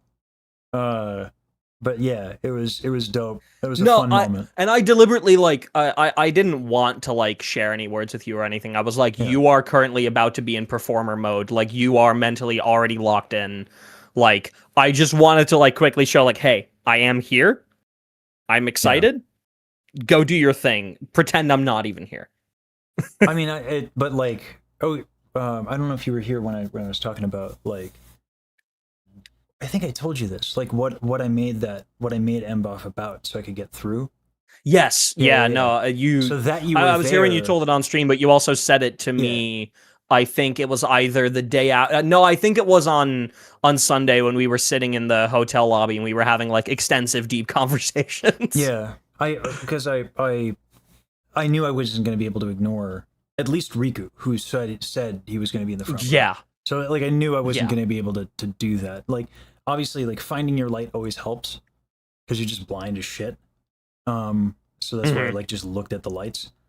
But like, there's no ignoring the fact that like the people that have changed my life are in the damn room like 5 feet away from me. More than 5 feet a little bit. But like, yeah, it was a wild thing. To do. And no, it was such a rewarding moment, I feel like. It was a lot of things. I haven't processed it entirely. That's fair. Yeah. The more I think about it, the more I'm like, because I've been booking Bajiru like fucking like a criminal. Like it's just fucking. It would have been perfect if she were also there. Yeah. So that that would have made it. Then you really have everybody in the room. Yeah. Because like like you guys might have said it once or twice. Not to get like gay. Oh, gay. You've said that like 3 times today, and I feel like I've never heard you say that. Really? Before. Oh no, it's a whole bit. It's a whole bit. You've never heard him say. It's a whole bit. No. It's a whole thing. Like you today, missed out on the lore. You missed out on the lore. Oh fuck, dude. Yeah. I've missed on lore. No, okay, but that's the thing. That's the thing with you motherfuckers. I look away for 3 days, and you're producing a diss track with fucking 16 Amano, Yusan, and Michi, and like. I can't fucking keep up, man. Yeah. No, so this happened during the Power of Friendship Super Saiyan Edition, whatever stream, where like we got like really uncomfortably personal on stream. And I was just this is gay, and so like just to break it up. Sure. It's like getting gay. So that today you saying that at the end of the voice note that you sent me earlier today was the first time that I'd heard you say something like that, and like I burst out laughing because I was like, that's really fucking funny. Yeah. And now like I heard you say like 3 more times during the stream. I was like, wait, is this like a new bit? Yeah. No, it's not. I can't do like whenever Baji cries, I can't. So I have to do something. You have to be silly. Yeah. Because otherwise I'm just gonna be like that, like a mother. I'm like, are you okay? And then it like kills the vibe. And then she has to get herself together to be funny. It's like, so I have to be funny, otherwise it kills the vibe. Sure. Puts it on her. But the the whole thing was like I'm like, what do I do after that? I used to like after the concert. Yeah. Like what do I do after that? Like, and so I've been thinking about. We had a discussion, like you said at the hotel, talking about all that stuff. Yeah, very very good talk. Yeah, and I said I like a quick cadence of release on content, but one of the things that I realized, so Monocork is really good at what he does, right? And we've been trying to figure out how to do what it is that you guys set up for audio, but for video. Hear me out. For the Bajiru Day project, we are going to do a video like that old school acapella thing for some of the slides, because Hannah can't do 50 slides. That's insane. So there's some moments in the music video that we could do that with. Now there's a problem, is that if we use FFmpeg, as Sab3r might already anticipate, 1080p versus 140, like 1440 versus 4K versus 720 versus 30 FPS versus 60 FPS. Yeah. So we'd have to make a giant script to do like sanitization, normalization of all this stuff. Because otherwise we'd be editing videos and like importing them and exporting them and all that stuff. So it's best to just do that with some Python script. Set up a criteria. If not this, then change to this, right? But then there's a bunch of other stuff. And we realized that like what we can do is we can take every shot, and there are 50 shots, we can take every shot, break them down. And then if we manage the XML files in Resolve, and we manage our assets, and we can pull from the cloud and stuff like that, we can actually have a ton of different editors. Because I think a lot more people are prepared to do video editing if it's simple. And the shots are simple, than they would otherwise, and that would allow us to divvy up the workload of the music video. And if we can figure this thing out and it works out, and we start setting up like a cool system for this, it would be really easy to do just more music videos and organize the shots and divvy out the work. Provided our storyboarding is good, because then that's exciting. Yeah, so we're working hard on that, because I was thinking to myself, like what do you do to follow up that you collabed with Yusan? What do you do to follow up that you performed at Offkai Music Box of Fate? Like, what do you do? And the answer is probably I'm gonna have to do a lot of things before I find anything that hits that peak again. But if I don't swing. So I did think about this a bit over the past like week and a bit that it's been. Ultimately, I think the answer is to kind of just, like you said, kind of just keep being you and keep doing things. Obviously, like don't give up on like trying new things. Like obviously, like constantly try new things, right? But like keep it, just kind of keep it real and keep it how you have been keeping it for the past 4 months. Like don't change the like attitude, or don't change the like. I mean, I'll say the community day that you did a couple days ago, I think is a great example of like what sort of things to do that a lot of people can get very invested in, and a lot of people can like throw their support behind, and at the same time does like a lot of good things for a lot of people, not just for like the people that were performing there, but like all of your students, for example. Like imagine that there's a prospect for every single one of your students that like if they like improve enough, one day maybe like they could also be on one of those community days showing off how much they've improved.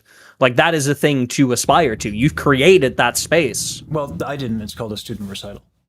But yes, but like you have created this space specifically. So this is another thing we touched on, which was impact, right? Yes. And making content for like a much more narrow group of people, then you would like don't think about reach, think about impact, right? Because like the Bajiru project is going to impact, like what you guys did with the MBoF community. Like you thought about mouse when you made it, right? So yes. I always inform my content that way, so that's not going to stop, because to me that's foundational to any successful approach or any piece of art. Yeah, so that's not going to stop. But what I also want to do is get good and get better, because and what I'm realizing too is like I have help, and that's part of like the whole making sure it's impacting my community at every turn, because if it is, then they want to get involved. And sages are crazy motherfuckers. They're very good at getting involved. Yeah, they are. they take after you. Yeah. Like I'm starting to hang with folks a little bit more again, and just talking to folks, and holy shit, the amount of no chill, absolutely no chill in the sages community. I mean, hey.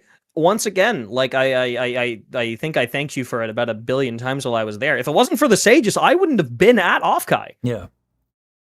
Like straight up. Yeah. Yeah. Thank you, sages, for getting my goat Nozuragashi out to Offkai. All right, dude. Yeah. Also, I could miss the fucking beat on Tequila, bro. That was hilarious. Yeah. It was worth it. That was so funny. It was worth it. Your reaction to it was very funny. It was extremely funny. Yeah. The devastation. I'm so glad that I was like entirely sober for that karaoke session, because like that entire like 2-hour session is burned into my memory, and I cherish those 2 hours. Yeah. That's okay. Lesage and I were not. No, you two were pretty pissed like an hour in. Yeah. I got a pitcher, and they were like, "Sorry, we only hand up 1 cup." And I was like, "So I gotta drink, I gotta drink the whole pitcher." He's like, "Yeah." The way they do it is they hand out 1 cup for each person there who shows ID, and you went to go and get it on your own, so they only gave you 1 cup. Yep. So I wasn't gonna waste it. Of course, Yeah. So that was a good time. Yeah. I sang the shit out of some tunes. You did. Yeah. You did. And I tried. That's all that matters. I thought your rendition of Pokemon was masterful. I felt inspired to catch them all. When somebody put the fucking Pokemon theme in the queue and that shit came on, I don't even know who did it, but like I was like, give me that mic right now. I will be facing away from the screen. I do not fucking need these lyrics. Like that's my identity, dude. I got it. And then when the second verse started, I was like, all right, who knows the second verse? And the entire room was like, I kind of did. I had to look at the screen a few times. Yeah, but that song is brutal, man. It's exhausting as hell. That's so funny. Yeah. I always do the stupid thing at karaoke where like I go way too hard on the first few songs, and then like an hour in I was like, oh, I gotta do the classic. I gotta do My Shot from Hamilton. Oh my god, the Hamilton song. And then I don't realize that it's already been an hour and my voice and like my breath control is already fucked. That song is so much longer than you think it is. Every single time. They kept going. Yeah, no, that song is so long. It's like 6 minutes. And it's fucking nonstop, which is also a song from Hamilton. Hey, reference. Okay. Like that song has so much substance. Granted, I didn't do it alone. I think Estrella was the one who was like killing it with me. Yeah, but holy fuck, my breath by the end of that song. Like, I think if I had done that song 30 minutes to an hour later, I would have passed out. Yeah. Yeah, for sure. It's the whole weekend was great. I'm glad I took the performance seriously enough that I brought. I'm not gonna lie, and I told Monopark this. Like, if the level of prep I did is something I did in opera, I probably wouldn't be invited back next year. It's like I was not, like I had wrong notes, like, but like I was able to get by, luckily. But like a lot of the prep, I was actually I've leveled up my musicianship quite a bit in that, like in Viet and Tame, I think I learned the week of Offkai. So like there was a lot, and the character work I did the week of, like, so, and then I also did that one tune. It was actually quite hard. It was the jazz one. It's really cool though. That one I think I also learned the week of, which is a little nuts actually. So yeah. But I nailed it. So from what I recall, I think it went fine. I think my timing messed up once or twice, but like that's kind of to be expected. Frankly, what's really expected is that I would be able to sight read all of it, but with the exception of maybe even via Timic, just because it's it changes keys quite a few times, and you land, like I was landing on the minor third, after key change, without hearing the note anywhere in the accompaniment. So we would change from major to minor. Like it was like tough. It was not just a key change; it was a mode change sometimes. Well, it's so hard to find your footing when that happens. I think even in the best circumstances. So yeah, it's tough. Doing it live is like. So, but I did it. It was fine. So that's one of the reasons I took it very seriously, is I wanted to do a great job, because Yam worked her ass off. But yeah, after that, it was a really good time.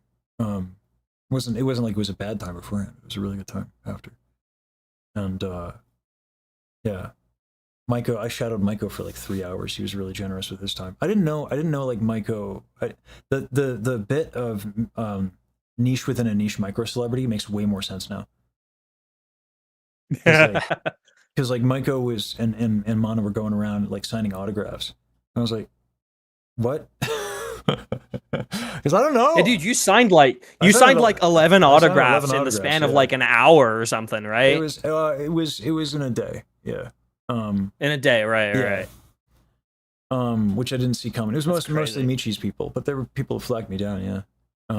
Mr. Lesage. Yeah, and that's exactly what they all said.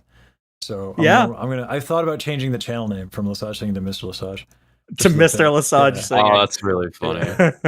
So that'd be a fun bit. To be fair, it's good. Mr. Lesage is good ass branding. Yeah, right. It sticks. Mr. the Wise One.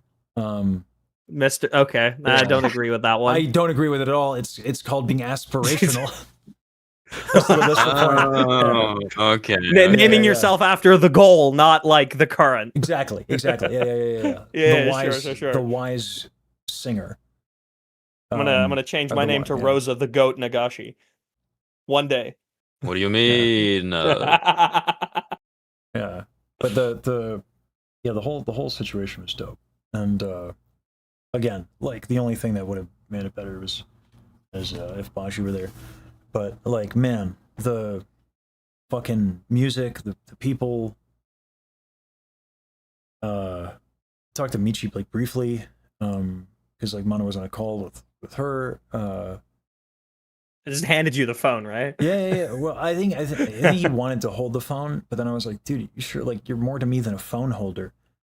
And then he had some sort of quip that was like really emo. And yeah. It was like I'm a phone. I'm just, it was I can't remember. It was good. So what he did. You hate to hear that he really is emo after You know what it'd be? 67.9 E-Boy Radio. I'm trying to be cool with this dude. I'm trying to be cool with this dude. All right. Like I reached out and I was like, hey, like it would be cool to talk. And sometime I was like, I'm busy, but like maybe I'll think about your questions and your points. And like now he's not going to respond, because as busy as he claims to be, he's looking for dirt on me all the fucking time. He's secretly writing the next diss track. I know currently. You're packing heat. I know you're packing heat, Mono. I see you. Maybe it's the thought of just being so alone. Every single thing that you did at Offkai, he has written down. That's right. And he's keeping it in the chamber. Oh man. That's right. The second the year is over. Because that's how, now, dude, that's how the work schedule that Google works. Doc, you're going to be fired, dude. We're not. So we go from diss track to Google Docky. Jeez. Okay. Oh my god. Oh, Then God. you know we've truly regressed as a species. Yeah, right? Oh, Jesus. You know what? VTubers should stop making Google Docs. They're If so you dumb. actually want to fucking cancel someone, put in the effort. Yeah, right? Get on the beat. Get on the beat. Get on the Long mic. form YouTube video, 3 hours. That's right. Yeah. Like, fuck the 79-page Cinder document. Like, make Sure. a 3-hour musical. That's what I'm Then saying. we'll talk. Then, yeah. Mm. If you're not, if when you're trying to cancel someone, you don't have at least 5 people doing a plie, I can't take you seriously. You know? And that's so true. And I've Like, been what- saying this. Yeah, that's, yeah. We got to take some fucking pages out of fucking Kendrick Lamar's book, man. We got to get, That's like, right. if you want to cancel someone, get Mustard on the beat. You know? That's absolutely correct. All right, fine, Rosa. E-boy What? radio. Oh, thank you. Oh, you know what was dope, too? What's that? Speaking of, like, highlights and 151 days. Remix. Beatbox. True. Dude, That was so sick. You didn't know who Remix was, right, Rosa? You had no context. I had no idea who Remix was until, like, you were absolutely freaking out on your front page stream a few days ago. Yeah. Like, after he had left, and you thought that he was gone, and you were, like, freaking the fuck out, and then he And then he pops was up in in chat, chat. and you suddenly, like, composed yourself. Like... Yep, that happened. That absolutely did happen. And then it happened again. I was like, oh, he's gone now? And then it happened again. It was hilarious. Yeah. I was like, and by the way, this is my That's bit. so sick. Like, at least that's true. Yeah, I wasn't no, wrong. you said this is my bit, and I'm like, bro, that's not a bit at all. You just fucking fangirling. Right, but it is also my bit. Like, True, it does it work is. out. Like, yeah. Conveniently so. Yeah. But no, when Defiant, I wasn't mentally prepared because when Defiant said he got remixed, I was like, but there's no way. It's like a different remix. Yeah. It's not remix. It's not like the Australian beatbox champion and like guy who takes on D-Lo at like the biggest tournaments in beatboxing. Like that's not that remix. That would be crazy. No. And you know what's really fucking Africa, put funny? some respect on remix. You know what's really fucking funny? That was a taste of your own fucking medicine, because that's how we felt when you got, like, every fucking big name VTuber under the sun collaborating with you within, like, days. That's how we felt. Because, like, those are the goats of our industry that we know. You obviously, Remix is the goat of the beatboxing industry, Amongst and the you goats, know yeah. Remix very well. Amongst the Amongst the goats, Amongst yes. the goats, yeah. So that's how we felt. Damn. Okay. So I just like fucking all right. So I'm basically so if D-Lo is Iron Mouse, like because like Sure, actually, right? Like so if D-Lo is Iron Mouse, then we're talking like Remix is like probably like Yusan or Michi or something like that, something like that. Because like Remix is like Wing or something. Yeah, I don't know. All right, but that's still it's hard to do a 1-to-1 obviously because it's like Yeah. But like you got like 50 LeBrons, dude. that is, I guess this is pretty weird. Yeah. Now that you frame it that way, it's like, huh.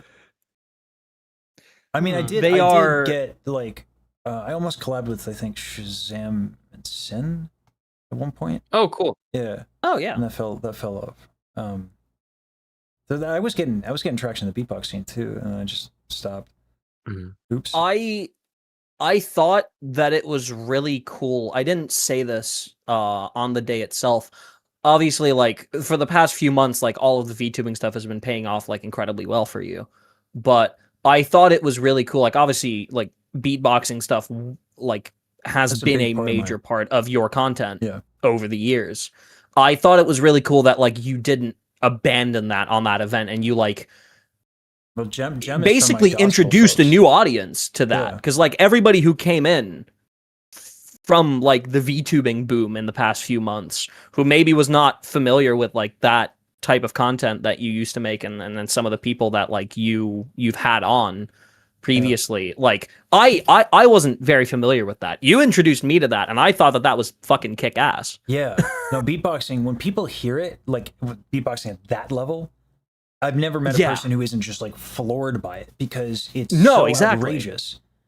Yeah, it's outrageous what those folks can do. And I was like, I told Remix, like, I'm just so happy to get eyeballs on it because like it's insane. It's insane. Yeah, and I really appreciated that like you didn't just like hard pivot to whatever worked, but you were like, no, I got to do a shout out to like all the stuff that I've done, not just the stuff that I've done in the past 4 months. I thought that was like really, really cool and really commendable. Yeah. And Jem is from the gospel days when I did a lot of gospel. Yeah. Stuff. Oh, dude, Jem was so fucking good. Yeah. Jem knows how to fucking sing. Oh yeah. So and I was gonna try to get Captain Skinner. I think it was too short notice, but the Captain Skinner comes from like the Mariah days. Right. So I tried to get everybody. But it's just hard. I haven't done Mariah content in a bit. I haven't done gospel content in a bit. I'm gonna try to go back to doing that because the reality is that, like, amongst the technical singers, like I haven't done Issa yet. I should probably do Issa, right? Because like that's Issa Corva. Yeah. The singer, the VTube singer. Yeah. Yeah. No, she is. Yeah. He's like nuts. She's so, ridiculous. Like, yeah. So like I can like I'm fine doing like more technical singers because then I have something to say. Yeah. You know, and but like doing a little bit of not VTube I think would be good for me. Yeah. No, it would. Yeah. So like I think it'd be good for my soul. Ultimately, I think that I mean it's shown evidently. It's not just that I think it. It's evident that a large amount of the people who came here through the VTubing boom are not here to stick around for VTubing stuff. They're here to stick around for your energy, wherever it is that you project it. Yeah. And like I think that you should like stick to that and not just like, oh shit. Like I'm glad that you didn't go down the pipeline of, oh wow, Music Box of Fate was cool. Let's spend the next month like every day reacting to an Iron Mouse song and just like leaving it there. I can't do no exactly. Yeah. And like I remember like super early on when Sab3r and I were talking about you before like we had properly like chatted to each other, that we were talking about like, oh, like this guy's energy is like great. Like it's a shame that like when we were scrolling down your channel that a lot of the content that we were seeing was just React content at that time.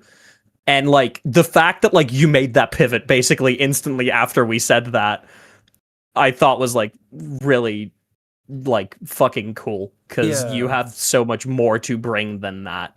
And obviously like that was just from us looking at like titles and thumbnails. Obviously inside the actual content there was more.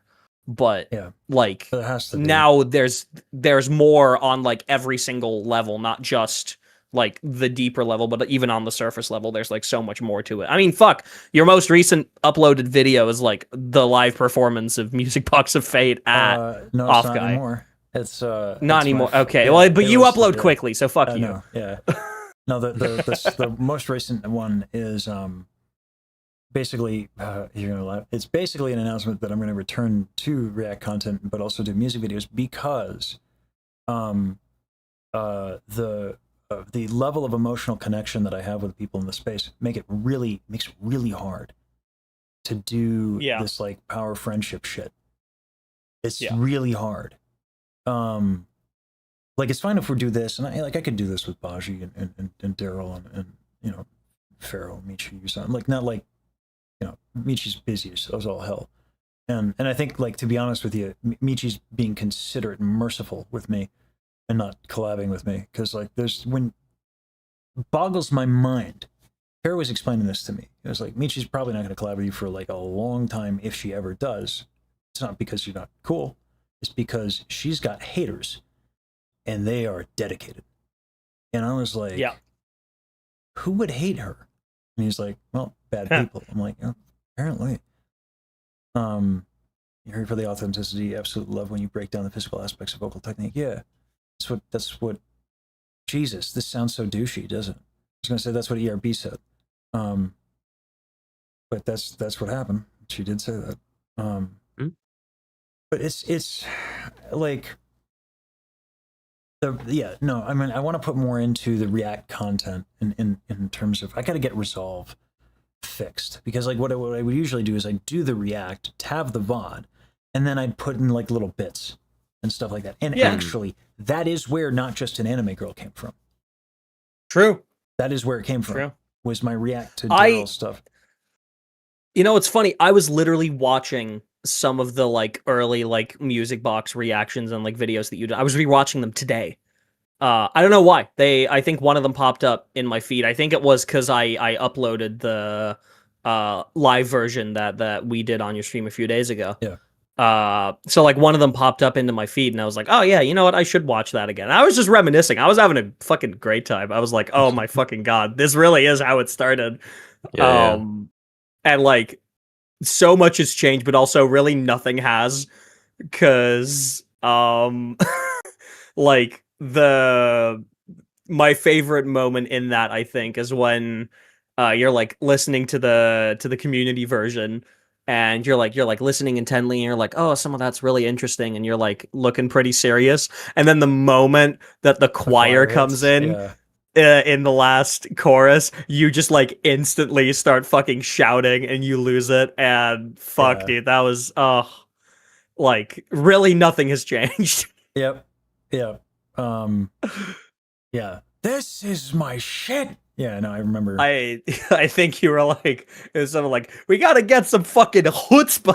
Yeah, bring some chutzpah into the vote check. Yeah. Literally, that was the exact fucking quote. I remember the quotes. Yeah, I watched that video a few times. I've watched a lot. Like as I try to make sense of things. I've watched the Daryl interview 7 times, I think. I've watched both Baji interviews several times.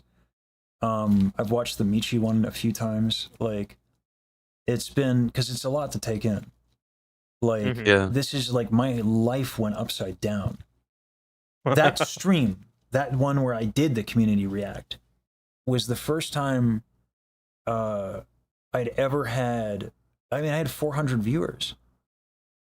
From 4. That's crazy. From 4 was the stream before. Yeah. So like easy to be hype there, but like just an absolute, and then one thing after another. I was trying to recount it. The beginning of this stream, it just keeps rolling. Sab3r, is insane. I mean, you were recounting the timeline earlier, and it was like some bits get so blurry. I missed things. It's crazy, and like. Can we get like some historian on this shit to like chronicle it all out? Yeah, the 151 days is insane. One for every Pokemon. Yeah. Well, let's not forget Mew. Go on. But like, no, Mew is 151. Yeah, that's what I'm saying. Yeah. Concurring with you. But it's I mean, that's why I made the more recent video. Is like, Jesus, like I can't. My fucking heart, dude. Like. I am like, what is happening? You know, it's not whiplash on the circumstances. It's whiplash on the emotions of what people mean to me. Just fucking crazy. And I'm still processing it. Like, you know, like I've been to people's like houses. Like I have phone number. Like you know, these are people I care about. I know where people live. Like, this is wild. And then like, then I have to have conversations with their audiences. That's the one that gets me. Is like, I can't do this anymore. I can't be your earpiece for the Oshi. Because like, this is precious to me. And I don't always want to talk about it. Like there's things that are happening in the lives of some of these people that like I'm thinking about. I'm after the stream. I'm gonna message them. I'm gonna check up on them. And no, it's not just fucking Baji. Jesus Christ, people fucking get ridiculous with that one. I do check in on her way too much. So like in their defense, but okay. But granted, I feel like Baji also checks in on you. She does. Yeah, and that's what fucks me up. It's like when, remember we talked about this. It's just like, I can do people being mean when they're kind. I like, Yusan knew exactly how to talk to me, and then they were nice. Yeah. And then I got weird. And then it got fucking gay. I don't know. Yeah, they were like, you need to have a conversation with ChatGPT. It was fucking hilarious. Wait, what? Yeah. Another time. It's This is the kind of thing like I'd rather just talk about off stream. But like Yusan's hilarious. I'm like, sure they fucking are. There's a reason why Pharaoh and Yusan get along really well. And Pharaoh's, and this is again I'll share off stream, but like Pharaoh's fucking savage. It's hilarious. I feel like the vibe that I get having interacted with neither is that like they're both like whimsical shit talkers. Like you wouldn't believe. If that makes sense. Like you wouldn't believe. Yeah. But Yusan doesn't crack. Yusan really cracks it up. But like Pharaoh's just constant. Yeah. Like and knows how to get to me too.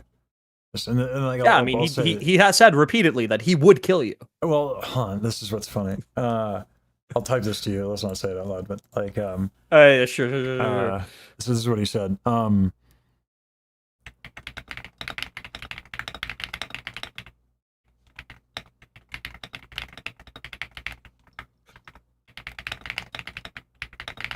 Whimsical shit talker is such a phrase. Look, I'm a woman of words. Not gonna say like what the words are or like what the quality of them is, but it was something like that. That's paraphrasing. That's really funny. Isn't that fucking absolutely savage? That's really funny. That's really, really funny. Isn't that like, it's like hits me in the insecurities. Yeah. Like, that's hilarious. It's so funny. I gotta take some pages out of that book. Yeah, fuck, dude. Yeah, no, Pharaoh's fucking so funny. He's legit as fuck. Dude. He's good people. Like, no, if I'm ever in the region where he's at, like, I'm totally stopping by and grabbing a drink with that dude. Yeah, like that dude's grabbing a drink, dapping him up. Yeah, that I honestly got like, you know, because people like, you know, like Bajiru and I are close, but like pretty close too. Like he's been there, man. Like, yeah. So it's been hard to process. Because you both you know like what I came from, so like the difference is stark. So, but it's amazing. I'm definitely living my best life. I need you guys not to say that I deserve it, because that gets weird. No, you don't. Fuck you. Thank you. Jeez. Oh, I can breathe again. Vindication. Oh yeah, buddy. I already said that you deserved it earlier. No, don't ruin it. I was feeling and this is why nobody likes you. Like, it's fuck, dude. There we go. And I can breathe. Jesus. No, like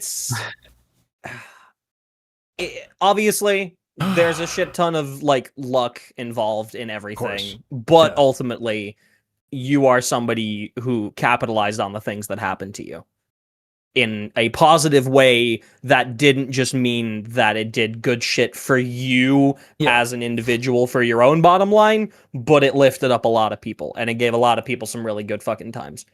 Yeah, I mean, I am a little obsessive about making sure I do right by people. It might not be always the best thing to do. I could probably chill the fuck out. In some instances, definitely a little bit. Yeah, maybe dropping $2,000 on Michi. Not something I should do consistently. No, you know, that was very funny. That was really funny. Was it? Though. That was so funny. Because like I told Pharaoh, because like he was like, listen, she needs it. She needs the meme. She needs the not just an anime girl. I need you to gas her. I need you to do what you do, Lesage. And I was like, are you telling me not to hold but do you back? need me to do it $2,000 style? This is what I said. I said, do you need me to hold back? He's like, no, full send. I'm like, okay, here's what I got to do. I'm going to donate, but it has to be a number so big that no one will question. Like, it can't make sense. It cannot make sense, because if it makes sense, then I'm doing it for the clout. It has to be so much money that there's no way it would ever be wise to do. And I threw out, I was like, 1,500. He's like, you could do it. I'm like, no, 1,500. Because if it's $1,000, that's calculated. If it's 1,500, then it's weird. Yes. And then it just went up to $2,000. I forgot why. Because I think how that happened. I don't know exactly where that came from, but no. But it worked. And Michi started singing more. So yeah. Good. Yeah. She did karaoke stream right then and there. Yeah, it was funny. It was funny as shit. So, but yeah, I mean, like, you've obviously, apart from like monetarily, because obviously there's that, and then there's the fact that I wouldn't have been able to come to Offkai if it wasn't for like everyone's help. But like, you have just also gifted moments to people that are just important. I mean, like the music box performance. I mean, you saw Riku, and like that's the first time that he's had one of his songs performed live in front of him there. He's a like good that's dude. He's a good dude. Riku I'm really, deserves the fucking world, and I'm really happy I could do that for him, because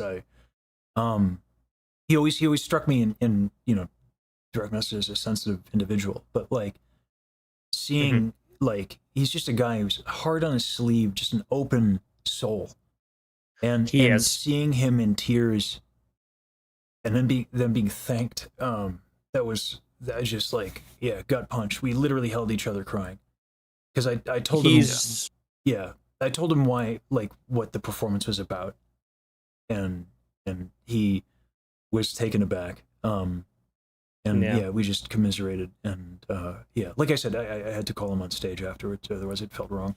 I'm glad you did. Yeah, I'm very glad you did. He had to be. But yeah, he's a good dude. I mean, like I've said this on my stream a few times. I've said this to him directly, like I think like 10 times over the course of the one weekend, and in the messages that we shared to each other afterwards. If it was not for Riku, I would not still be pursuing creative passions as something more than a hobby. Yeah, I wouldn't, because I didn't see a path in it, and I didn't think that not just that I didn't see a path forward in it, but also that like I didn't think I had the capabilities to, like quite frankly, and the world outside happened, and then I ended up getting a pretty key role in that alongside Sab3r, and I thought that was a fluke. I was like, oh, you know what? Like that's the only reason that I got that position is because I was there doing a large amount of work. I was one of the few people who was like taking on a lot of the responsibility. Yeah. So it just made sense that it was me. Like if somebody else had been there and they had put in an equal amount of work, they would have been just as likely, if not more likely, to get that role. That's how I felt it at the time. I was like, oh, it was cool, but it was a fluke. Yeah. And it wasn't until a few months later when he personally messaged me going like, hey, Rosa, we're doing this thing with Music Box for Mousy. And like, after everything that you did for the world outside, I think like we could really use someone like you for a project like this. Would you be down to like be a lead on this? It wasn't until that point that he like personally reached out to me and was like, hey, I want for this, because I trust you and I believe in your like ability and in your motivation to like be one of the important people to make this happen. Obviously one of, I would never accept that if like Sab3r wasn't involved. Yeah. But like it was that moment that I was like, oh fuck, I do actually have some value. And then obviously when that charity single came out, like that thought was vindicated like tenfold. With like the response that came from that. First of all, like Mousy's own response herself. That was I still regularly go back to watch that. The sound of her just because it's like to that is actually stuck in my head. I can recall this. No, same. Like I think I can recite that entire thing word for word, like everything that she says. Yeah. Because it's just burned into my memory.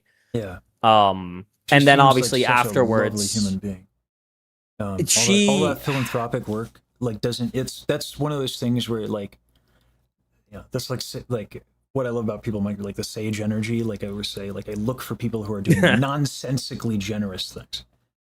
Yeah, and Mouse like exemplifies. Mousy is the kind of person who would do the same amount of philanthropic work even if it did not benefit herself directly. Because obviously, like, she has a primary immunodeficiency. All of the work that she does to benefit the Immune Deficiency Foundation obviously helps her and people like her directly. Yeah. But even if that wasn't the case, she is someone who would still do that. Yeah. Yeah. And like, it's crazy. Mousy just went live. I see the notification pop up in the corner of my fucking eye. That's really funny. Yeah. It like all of that and like seeing her reaction directly, and also like going to chatting with some of the other like friends of hers that were invited to be on it afterwards. Like I popped into the chats of a few of the Vichiban folks. Which for those who are unaware, Vichiban is Buff Pup, Eye Candy, Shia Bun, and Rose Doodle. All four of them were in the video. I popped into some of their chats to like hear them talking about like singing on it, and like them also going like, oh, it was like such a cool opportunity, and like I had to like get out of my comfort zone a little bit. I was really scared, but like I'm so happy that I did it. Like that brought opportunities and like experiences to a lot of different people. It just felt so uniting, and it's such a vindicating moment. And obviously doing that led to the whole Lesage saga a year later, like, or not even a year later. Like it, so that really like seeing you then perform that live, like with myself sitting there and with Sab3r sitting next to me and Riku sitting right next to that, like such a full circle moment for me as well in like completely different ways. Yeah. And like that meant so much to me. And then to get to do a do-over of that on your stream a few days later. When I said to you, I said this to Lesage in DMs and I mean it, and I will repeat it here now because people need to fucking know. That is my favorite memory ever playing piano in the 15 years that I've done it. Is just playing that song very impromptu with a completely improvised arrangement that I like dreamt up that day because I'd never tried to play the full song before, with Discord delay over it, so I couldn't even hear what the final performance sounded like until after the stream ended. That was my favorite memory ever playing piano. In the 15 years that I've done it. And I know that like there are going to be opportunities to top that in the future, because like I have plans, I have big wishes and wants of doing that in front of an audience, a live in-person audience. And I'm sure that like that's like those are the goals, and I hope that that's going to happen. But like that moment is always going to be special to me. Yeah. It's funny, I'm not as stun-locked as I usually am when I hear these things, because I told you this morning. Yeah. And I didn't want to say it in the video. I guess I'll say it. I'll stop recording. I don't mind having it on a live stream. I'm going to ask any clippers just to not clip this. It's personal, and it's fine. Like, it's not the worst thing in the world or anything like that. It's just like, I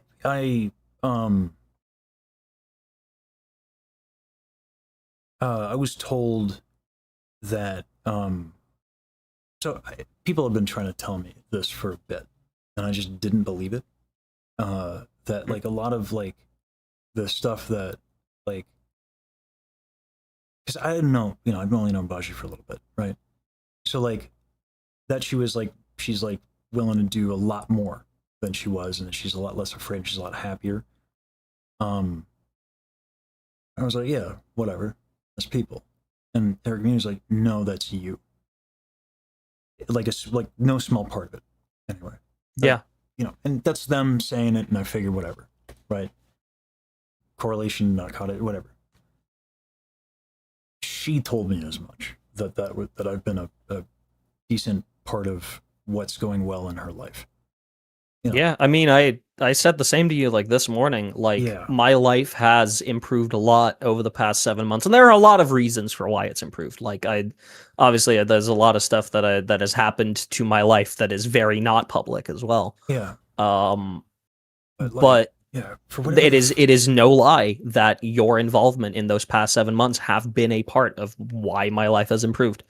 And we don't have to quantify like the percentage of your involvement because it doesn't matter. Yeah. Like the point is you've had a positive impact. End of story. Yeah. For whatever, this is the second time it happened with her in compliments. Couldn't do compliments. Then like I've been barraged by it. Like it's not just her, right? Like there's a lot of people. The timing. Yeah, I'm guilty. Guilty as charged. Yeah. This is the second time like when she's, for some reason, it's because like, you know, I got pretty close to her in a short period of time, but like now I'm hearing it, now I'm taking it in, and like I'm not stun locked, and so I can actually respond to what you said about that being the most meaningful piano performance. I'm glad I could do that for you, because I think you're a fucking baller. And you're badass, you. And I think that piano arrangement was so respectful to a lot of the very deliberate decisions that I made. It's because I was arranging it while listening to your recordings, because that's what I was making it for.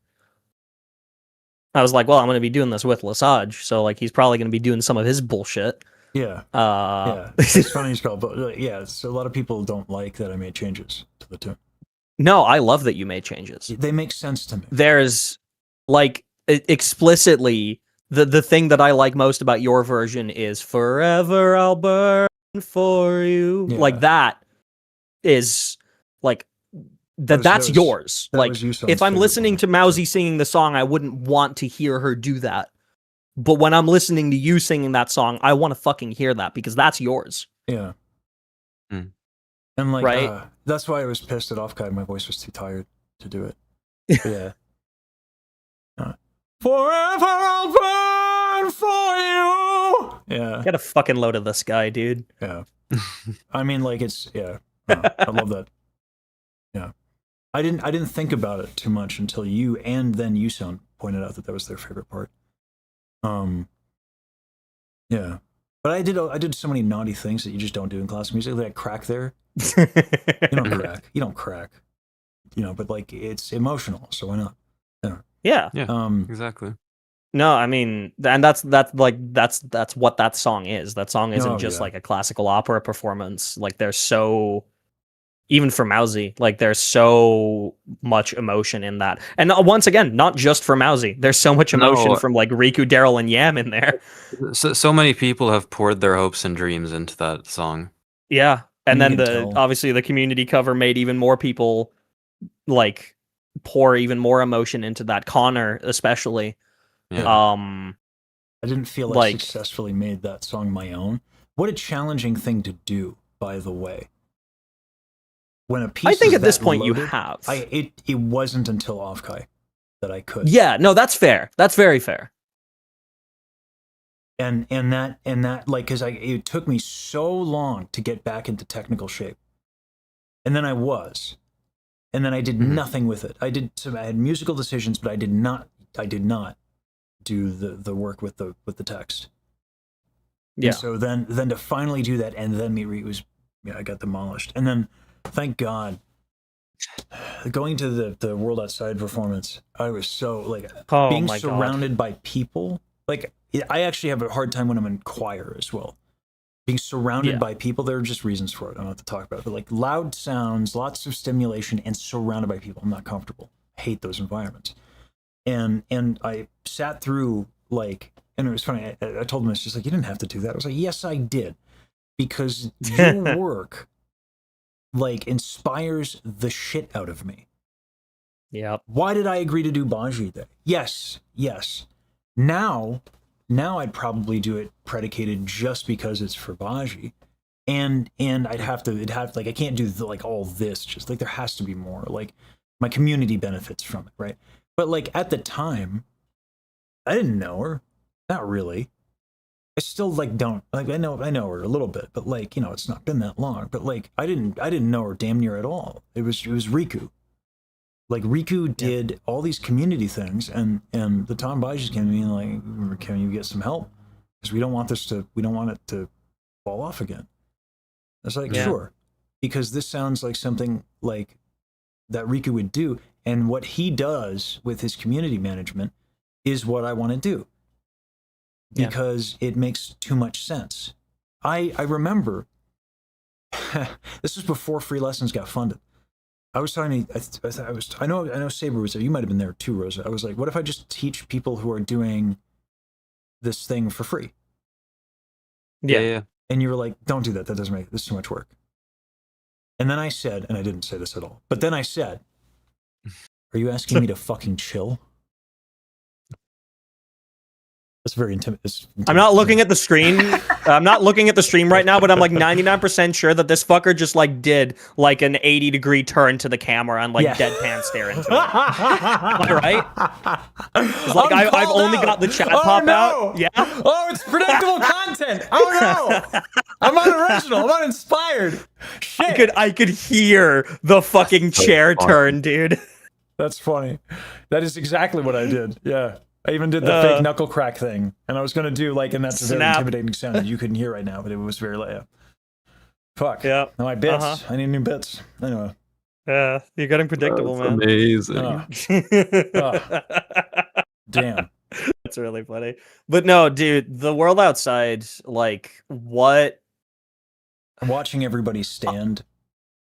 I'm so glad that we did. Yeah, I kind of wanted to, but I was like, sitting like midway into the row, so I was like, I kind of want to get up, but like, I don't want to be the only one who does. And then I saw I saw Meister get up, I saw you get up, and I was like, oh, thank fuck, because I really can we clip? Yes, you can absolutely clip that. Yeah. Thank you. Yeah, you clip that. And I saw a lot of people get up. I was like, oh, thank God. Because I think Riku during Astro Girl had not spotted us yet, because obviously for that concert, the middle area of the room was dedicated to like standing crowd, people doing like wotage and things like that. For those who don't know, it's like when you do the dancing with the light sticks. That's what that is. Hey, Meister. Speaking of, it was hard not to stand, dude. It was hard to stand. My knees were buckling, bro. I chose to sit because I wanted to observe the moment. Because, that I literally turned away from the stage to like turn my gaze to like the crowd, because like you know what, and I think I said this to him,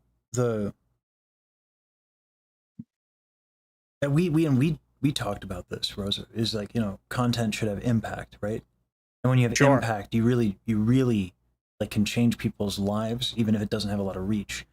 And I feel Riku deserves way more than he has. I have very strong feelings about that.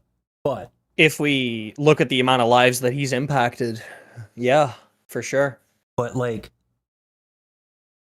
that people stood for him like then, and it wasn't a small number. No. It was a lot of people. And I was like, this is what I came here to see. Yeah. Was this. And I mean, the moment, if there is any moment from Offkai that I don't think will ever leave my retinas and my like auditory memory, and I'm so glad that it was like captured on video as well. Obviously during the World Outside performance, I didn't even make it to the first chorus before I was sobbing. And like I didn't realize how much I was crying, but like the tears were definitely going, and I definitely looked like a little bit of a mess. But it's the moment that the song gets to the bridge. After the second chorus, the entire song kind of breaks down. And you have this repeating chant, starting with a single day, a single year, going up to 100,000, then million. First of all, like, incredible section of the song, very like insanely memorable. It's the moment that Riku gets to 1,000 days, 1,000 years. He looks in the direction of myself, Sab3r, Meister, and a few of the others from our group, and like he makes eye contact with us, and he sees us there all crying, and like he chokes up in the middle of his sentence, takes a few seconds to regain his composure, and then suddenly like goes up to his upper register and starts just shouting the rest of the song with so much fucking passion. Like he was nervous as shit about his voice. Yeah. And he killed it. Yeah. There was like there was emotion throughout the entire performance, but when he gets to that second part of the bridge, the moment that like he raises his voice up, he goes up an octave, like, oh my god, that will forever be burned into my memory. That was such a special moment. Yeah. And I have thanked him profusely, almost too much in the days since, both there at the actual, like right after the concert, but also in messages to him. We've been talking a bit over the past week. Obviously he's been very, very busy and like recovering as best as he can from Offkai. If you do see Riku anywhere, please send him a hug and some love. Because he's a fantastic dude. Yeah. But yeah, no, I owe so much to that man. Like a disgusting amount. Yeah. It's not an amount that I think I will ever be able to repay in my own feelings, but I know that like with my participation in all those community projects and whatnot, that like I know if I said that to him, he would probably tell me like, Rosa, you've done so much for these projects, shut the fuck up right now. He wouldn't say it like that. He'd be nicer about it. Yeah. He's like he's like a nice dude. He might throw it in there, but he would the tone. Yeah, maybe if he uses those words, the tone would be like the most like loving. Yeah, You know, it would be like the nicest British guy possible cussing you out. Delivered like he would say legato, darn. Like yeah. Insane. It's just a shame that he's British, but no, he's done the same amount for me. At the very least, same amount for me as he's done for Rosa. I mean, obviously. Yeah. I think any and all my opportunities started happening because I was involved in that first project. So yeah, very special. I mean, dude, I wouldn't have met the person that I would consider my best friend if it wasn't for that fucking project. So stop it, you know, stop it, stop it. How cool is Sab3r, by the way? That's Stop it! Right? Guy. That's what I'm fucking saying, dude. How fucking absolutely insane is that guy? Dude, when you two were chatting earlier and you were like, oh yeah, no, like before, like I talked to you, like Rosa glazed you for like an hour in a VC with me, and I'm like, fuck damn right I did. Yeah. I can't believe this. I look like even your mom, you're just like looking in the corner like dejected, like, how could you do this to me? This kindness. No, dude, I will glaze my goat at every conceivable opportunity. Yeah. I wouldn't be a half the fucking musician I am today. If it wasn't for like, dude, for the first like few months after or like weeks rather, months is a little long. For the first few weeks after The World Outside, I didn't even know if I could consider you like a close friend. I was like, that's my mentor. Like that's the dude who is like teaching me like how to be not only as like a musician but as a person. I think, and then like obviously in my interview with you were like, oh no, you think this is good? You have no idea. Like you need to talk to Sab3r. Yes. Yeah. Yeah, no, because I was showing you Odyssey, I think. I was showing you the version of Odyssey I did, and you were like, oh, if you think that this kicks ass, which in fairness, it did. Yeah. And still does. I'm sure that whatever hell we have to work our way through for the Odyssey community project is gonna blow that out the water, but like it kicks ass. But yeah, no, I remember saying like, dude, you should see some of Sab3r's production and like mixing techniques. Like I wouldn't call myself a rookie, but like I have much to learn. Yeah. That's, I mean, like, yeah, no, Sab3r, dude, you're absolutely based, and it's very, very kind, and I don't know what to do with this kindness. I'm yeah, but I appreciate it a lot. Put it in your pocket and keep it. Yeah. I don't know. I appreciate you helping some of my folks who are working on the Bajiru project who are scared shitless. Because it's their first time doing any of this. It's my first time doing any of it. And I keep having to give the rah-rah speeches about like, look, it's about doing a good thing. Yeah. You know? And focus on that. Try your best and know that we're doing something for somebody and it's going to have impact and it's a good thing. That you care enough to worry about it is how you should know that it's going to be okay. Yeah, 100%. 100%. I so appreciate that you're giving those like pep talks to people, because literally giving those exact pep talks to people in the community projects I've been involved with is what got me the title Choir Mom. Yeah. Which is to this day, like I know it gets made fun of sometimes. It is a title I hold on to very dearly. Mm-hmm. And it actually means a lot to me, because it's not something that I bestowed upon myself. It's what people started calling me. And I was like, you know what? That actually means a lot. Yeah. Because I, like, going back to the world outside, I vividly remember what was happening there is we were short on harmonies for a little bit. And obviously that song had to be produced super quickly. Like, we had 12 days. So it was not like, we'll just like extend the deadline of submissions by a week. No. Yeah. Not an option. And I remember kind of pulling some of the other tune timers in and go like, hey, over the next like 3 or 4 remaining days that we have that people can submit vocals, we need to be encouraging the fuck out of everybody to try one of those harmonies. Because obviously, initially, the harmonies were listed as, hey, if you feel like you're a bit more competent of a vocalist, like try your hand at one of the harmonies. Yeah. And at some point I was like, we got to drop that. Like, I don't care how competent of a vocalist you are. Just do it. That, like, don't let that shatter your confidence. That if you're new to this, like, grab one of those harmonies. Do you want to sing for Gura? For the person that you've been watching for, you know, at highest, like, the past 5 years? And who you are really sad that is going to be graduating her persona? Do you want to do something for her? Sing another harmony line. Yeah. You can do it. I believe in you. You're good. Like, you want to make that impact? Do it. That's what I've been trying to get into people's heads is exactly that. Is that and what I tried to make a little bit of a point. Monocork was like, and we're not going to publish this point because it's not good optics. I did 9 takes, 9 and I did them in different styles too. Sure. I did like opera, musical theater, and like R&B, and I did it in 40 minutes. Yeah. All era 1, all the harmonies. It was harmony 2, 3, and 4, and then I was going to do 1, and then Monocork was like, "Yeah, you should stop, because now era 1's going to sound like you." Yeah. But, like, you know, I did that in like 40 minutes. And I was like, how do you think I got to do that? By the way, I didn't know the music.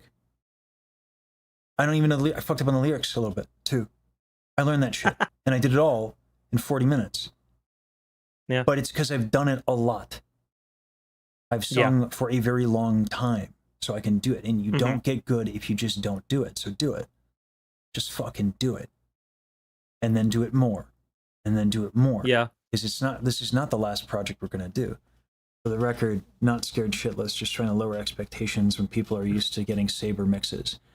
You're gonna do a great job, Woodstar. You're gonna Void, you're gonna kill it, dude. Don't even fucking give us that shit. But like, literally, the reason I trust Void is because of that statement. That was what I told you at Offkai, Sab3r. You're like, can he do it? I'm like, let me tell you why I know he can do it. It's because he knows. Yeah. His game recognizes fucking game, but also like that he understands why you're good. And the details of your mix and all that shit, like, that takes knowledge. And for sure. And the humility of it is good. So I have every bit of confidence, Void, and we're gonna make absolutely sure you're not alone with any of this. I'm going to do my 10 triages today.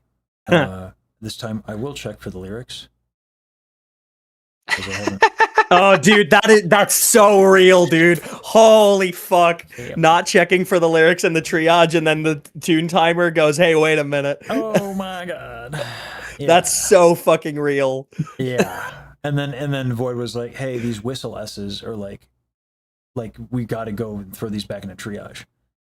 And I was like, oh, totally. No, I know. Like I knew that. Like, it was totally doing that. Oh, he's really doing it. Like, can I I miss any? So like, but like again, like I've made those mistakes. How do you get to do it? Do it. Yeah. And then holy fuck, Eldercat. To answer that question, how do y'all feel knowing you can summon a singing army at any time going forward? We did not know our own power. When I tell you, when we put out the call for Odyssey, I had the idea for Odyssey, and I vividly remember this. I was at another convention. I was at WeebCon in Dallas, in Texas. And it was pretty late at night. Everybody else, we were like in an Airbnb with a bunch of friends. Everybody else had already gone to bed, but there was one person who was not back home yet. And they didn't have like a key to get in or anything. So I was like, you know what? I'm just going to grab my laptop. I'm going to go downstairs. I'm going to stay up. Door can stay open. And then when they get in, I can go to bed. And I was like, well, I got to pass the time. So I hopped on my laptop. I put my headphones on, and I saw that Sab3r and a few others were hanging out in Riku's server. And I was like, oh, I'll just go join them. And I vividly remember in that moment, I kind of just had the idea, and I pitched it to Sab3r on the spot. I was like, what if we do Odyssey? And we just like, we asked Riku if we can run it in this server, because there's already a bunch of people here. And then like we split the parts up the same way that I did last year. And we just say, fuck it, we ball. And we literally set it up like within days of us getting home. Never did we expect that we would get like 400 new people joining Riku's server in the span of like 2 weeks. Like, genuinely ridiculous. Because we just thought, oh, this is going to be a thing for everybody who did like the World Outside and who did Music Box. There's quite a lot of Hololive fans in here. We might be able to get a couple of new ones. And Hill was telling us like, oh, I can probably get this shared in like a few of the Hololive Discords. I was like, oh yeah, that'll be fun. That'll be cool. Not knowing the amount of power that the sentence from the people behind the World Outside would hold in the Hololive community. Yeah.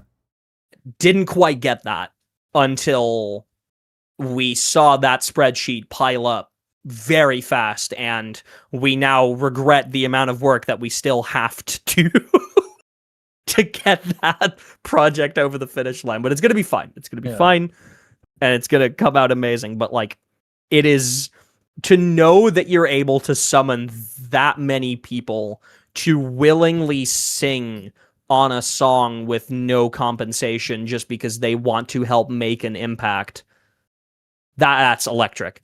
Yeah. It's so cool. Yeah. And I feel, I mean, obviously you guys have more singers than we do. We have like 200. I remember you guys were like, manage your expectations. You told us to do 70. I mean, the thing is, 40 submissions. We're doing a song that covers the fan bases of 18 different people. Yeah. You're doing a song that covers the fan base of one. It's, and this is something that like, again, like I'm going to be, by the way, I am holding a lot in after this stream. I'm going to be fucked up because like it is hitting me in waves that like I've had students who say like, you inspired me to sing. I've had like Yusan was like, I don't know Baji, but I'll sing this for you.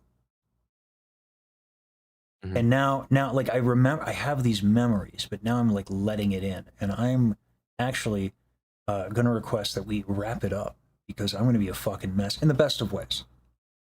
But I don't I don't want to cry on stream like ugly. Oh, it's not like you've never done that before. I've never ugly cried. I got close when know what? That's fair. That's fair. Yeah. I will give you that. Yeah. Yeah. I got close when lessons were funded. Yeah. Yeah, because that meant I could teach full time. But this is different. This is like what I'm doing means something. All I wanted to do, I told Baji this, like 12 years ago, I got over myself. That whole Terrence the Tenor bit used to not be a bit.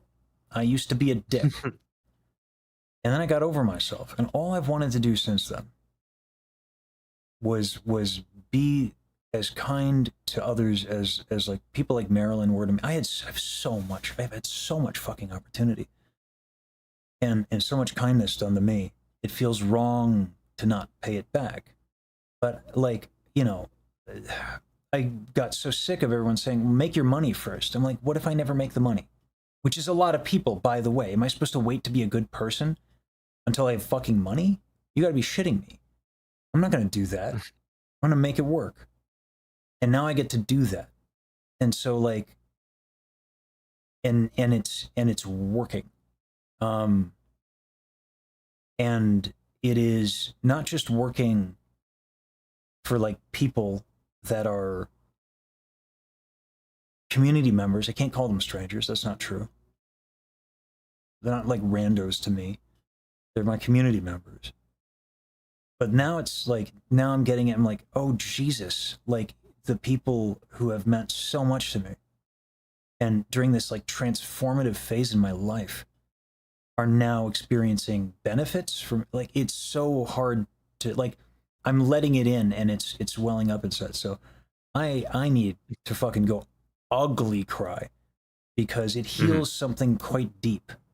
And I'm extremely grateful to everybody, which is why I wanted to do this stream today, because I knew that, like, I wanted to do a video, basically, you know, we had like the first 30 days in the VTuber sphere, whatever the fuck. And I wanted to do a follow-up first 151 days. That was a lovely video, by the way. The first 30 days one. Yeah, it was too boring. Did a lot of work on that.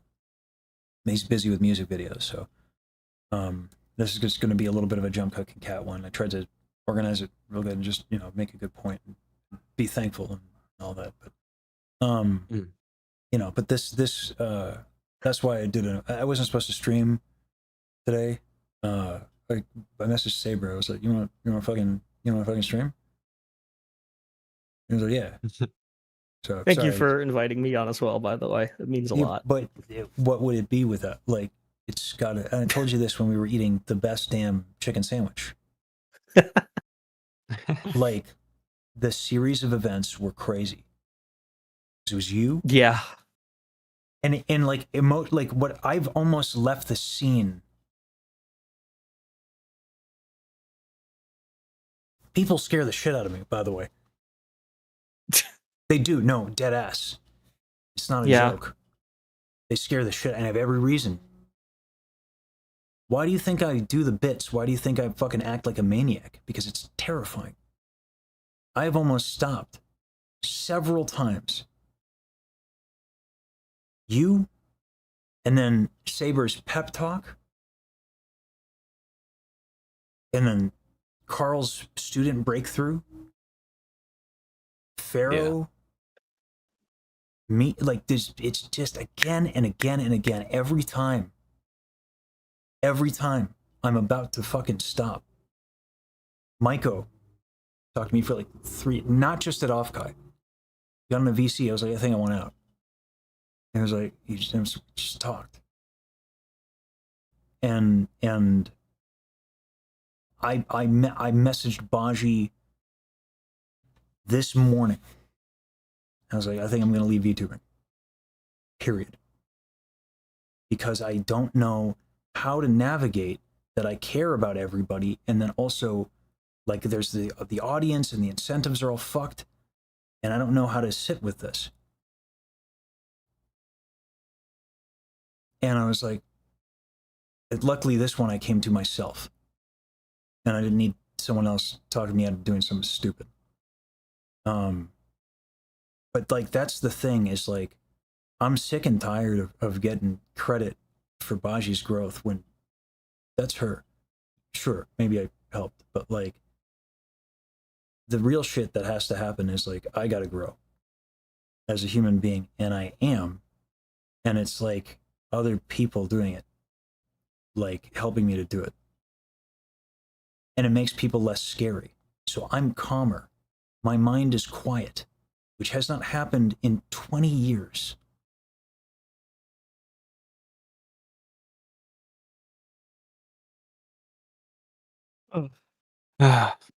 Sorry, yeah. I'm like very close to ugly crying myself. So like, transformational doesn't begin to describe my journey in this space. So my gratitude is tremendous, and there's not enough. Goes thank both yous. ways, man. Love you guys. I love the this community that has come up around it, and you know, I've been DMing people like a lunatic, but that's not new, frankly. That's You know, normal, but... I have just one thing to say in response, and that's fucking gay, dude. I'm fucking gay. But yeah, like I've been the walls of text I've been sending people has been me trying to say what I just said. Yeah. And it doesn't translate over text because people think I'm acting a loon. Because the words are crazy. But no one listens to voice memos.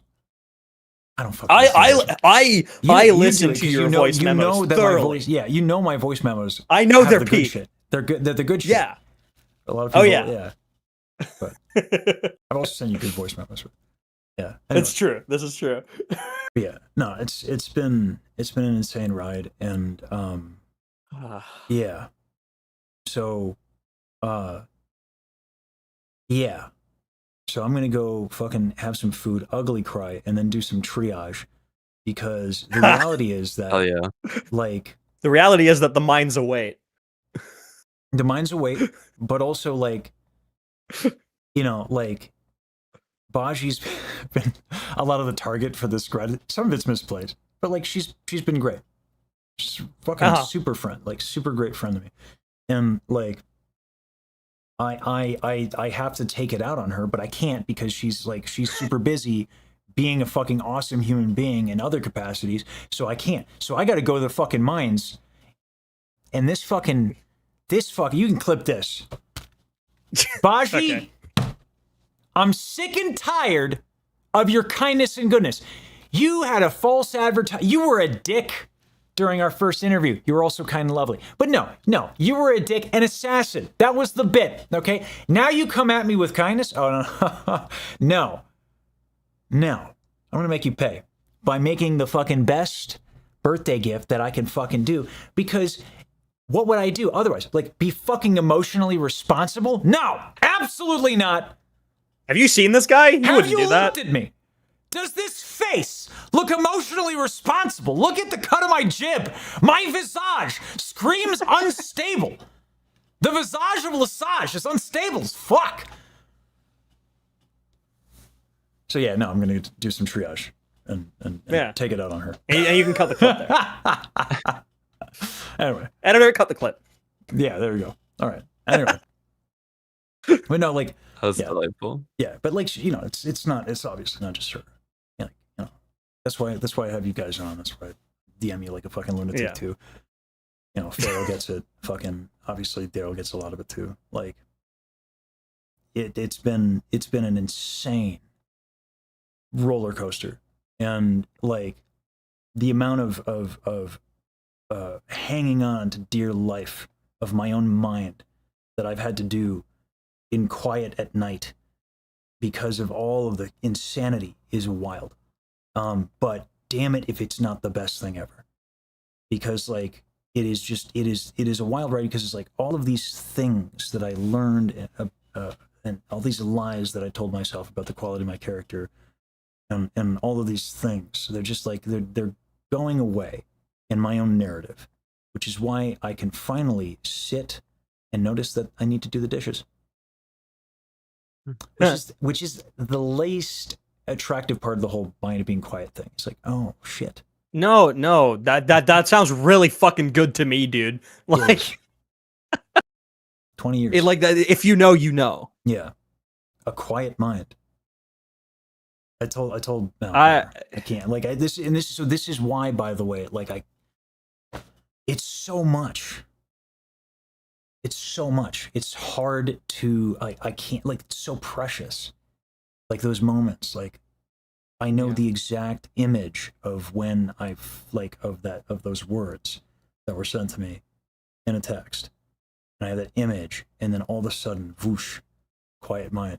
And I was like, oh, this doesn't happen. And they're like, yeah, whatever. I'm like, no, you don't understand. And like, I can't convey it. Yeah. Yeah.